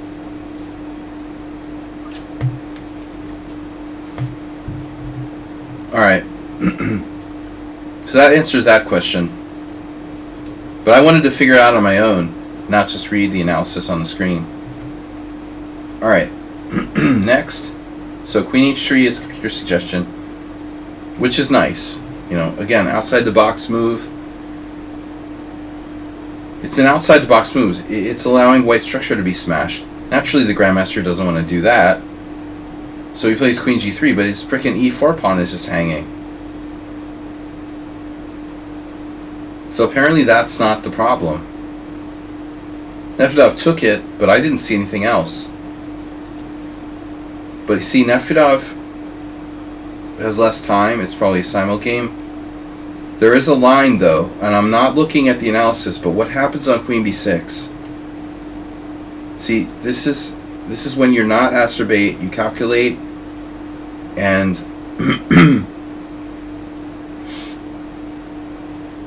oh, rook d8. That's an idea, but I like something a little more forcing here. How do you respond to queen b6? There may be an answer here, and then here, and then the queen is defending laterally, which I missed. So it turns out that white has a saving move, knight 92. I thought we were going to win a piece, but we're not. After taking here, everything's defended, and white can escape with castle's queenside. Although, you know, it looks a little precarious, white is okay, I guess. It's equal. Say no. Just say no to castling.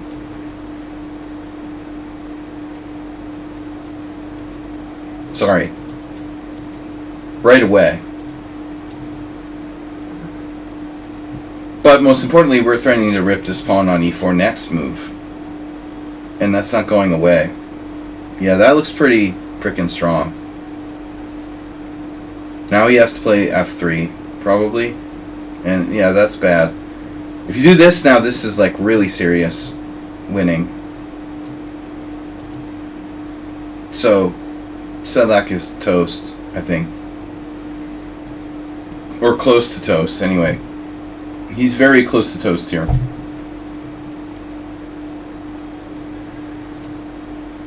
And he should be, because his king is trapped in the middle of the board. And his knight's on a5. He underestimated Nefedov. And I've done that a few times. But Nefedov, you know, isn't exactly a tactical buzzsaw. So he does make, you know, when he's not using his Hans method, he's making some miscalculations. 94 obvious move, but does white have something like a trick, like queen e3?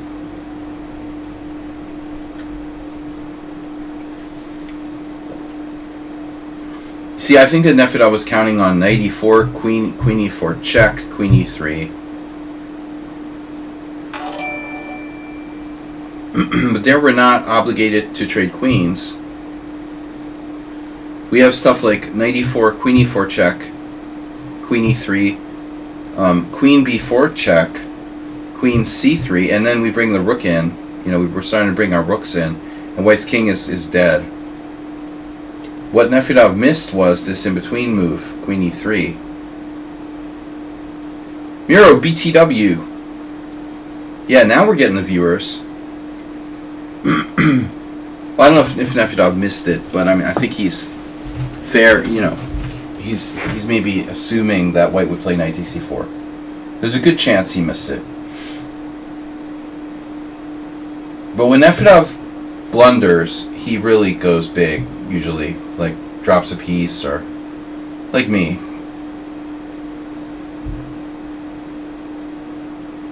Go big or go home. You could castle. You could play rook ae8. Hey, what's up, Miro? I was thinking about you. Because you hadn't been around for a little while. You were coming back, and then you weren't here.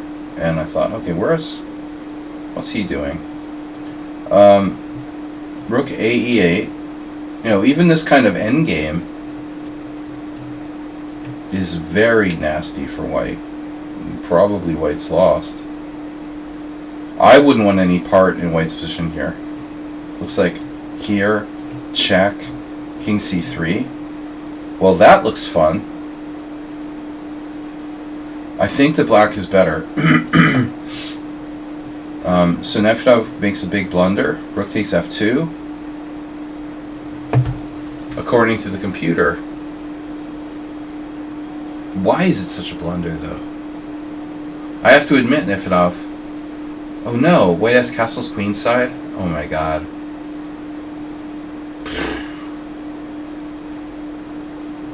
Man, it's so weird, Miro BTW. It's so strange that we have a viewer who's like, work schedule.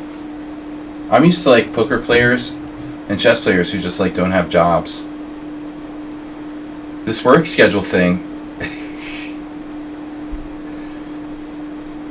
I also have friends who are like self-employed who don't have any schedule, and I also can't work like that. If I didn't have a schedule, I would never do anything. This is funny. So Sadak misses castle's queenside. Another very human grandmaster, isn't he? Very human grandmaster. He actually makes blunders.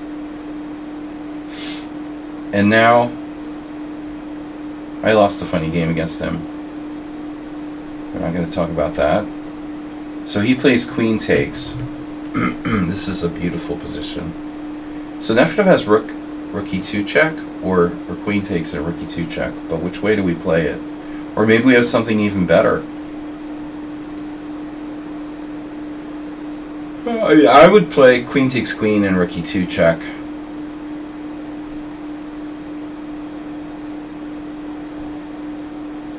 But it looks like Nefedov's method is good. Yeah, maybe better. Oof. Yeah, actually I would have done it this way too. Looks good. Can he force a horse? No. He doesn't have rook e1. So now you got you got him.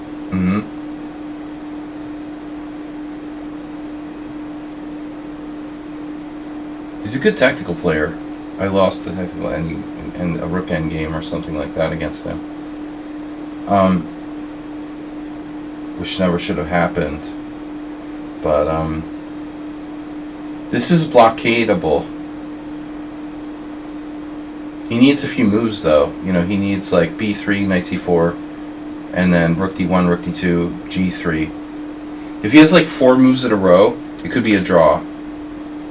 But White like literally needs 4 moves in a row. I think. Approximately 4 moves in a row. Does Nefedov give him 4 moves in a row? Let's see. So he plays b3. I mean, this pawn is hanging. I would think like queen takes g2, he's probably lost after you get that pawn. But you found another move. Rather than opening up lines against your own king. I will say, however, that like this pawn gives you a very clear like 2-on-1 majority on the outside. Whereas, you know, getting this pawn here doesn't give you a passed pawn yet. So there's a case to be made for taking this pawn. Ultimately, in the endgame, this majority is more valuable than these pawns. But as far as attacking his king, you've got more. So, knight c4, queen a2. But you need this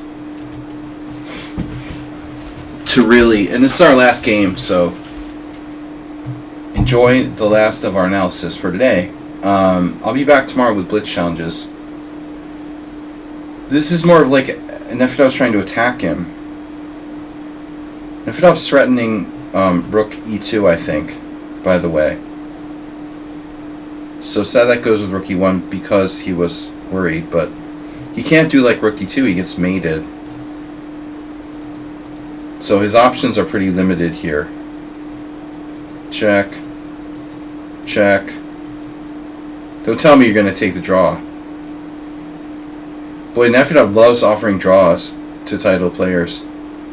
I'm kind of surprised he didn't offer a draw.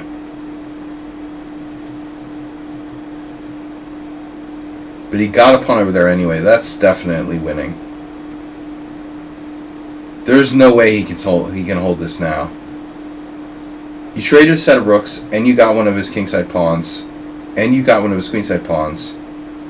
There's nothing to stop you from queening that majority of 2-on-1, and don't tell me he gets a draw or something.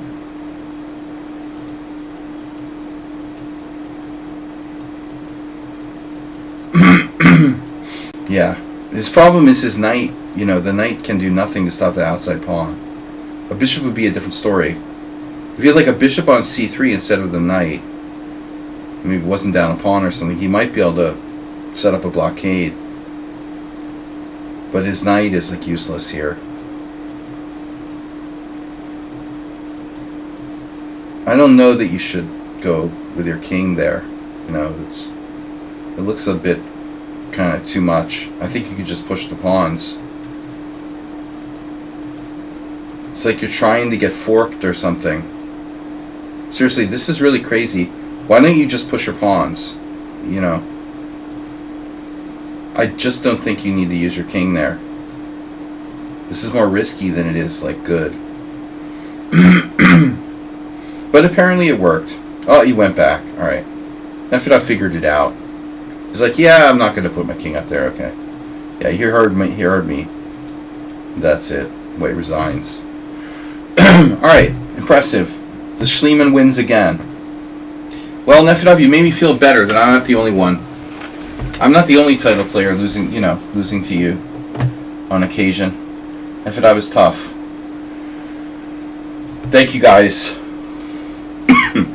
I'm still battling my never-ending COVID. We're at the last stretch, though, I think. Good to see. Hey, it's Miro. Thanks to Asterbait for the gift subs today. Thank you guys for donating. We're up to 1854.32. Thanks to Asterbait. I just want to remind everybody, we got Blitz stream tomorrow at noon, which is, so that's 6 a.m. Eastern time. And we need another $650 for Portugal. Guys, we got 5 weeks till Portugal. Let's just check the calendar here for a second. All right, it's October 10th. I'm leaving on the 15th of November. So that's 1, 2, 3, 4. Yeah, exactly 5 weeks in a day. Exactly 5 weeks in a day. So, 15th November, leaving for Portugal World Senior, 50 plus. So guys, if you can, please donate, support the stream. We'll see you on Sunday. We'll see you tomorrow. But more importantly, Sunday, our best stream, the Simul. Thanks everybody for watching. Great games. I'll see you later. Bye-bye. Peace.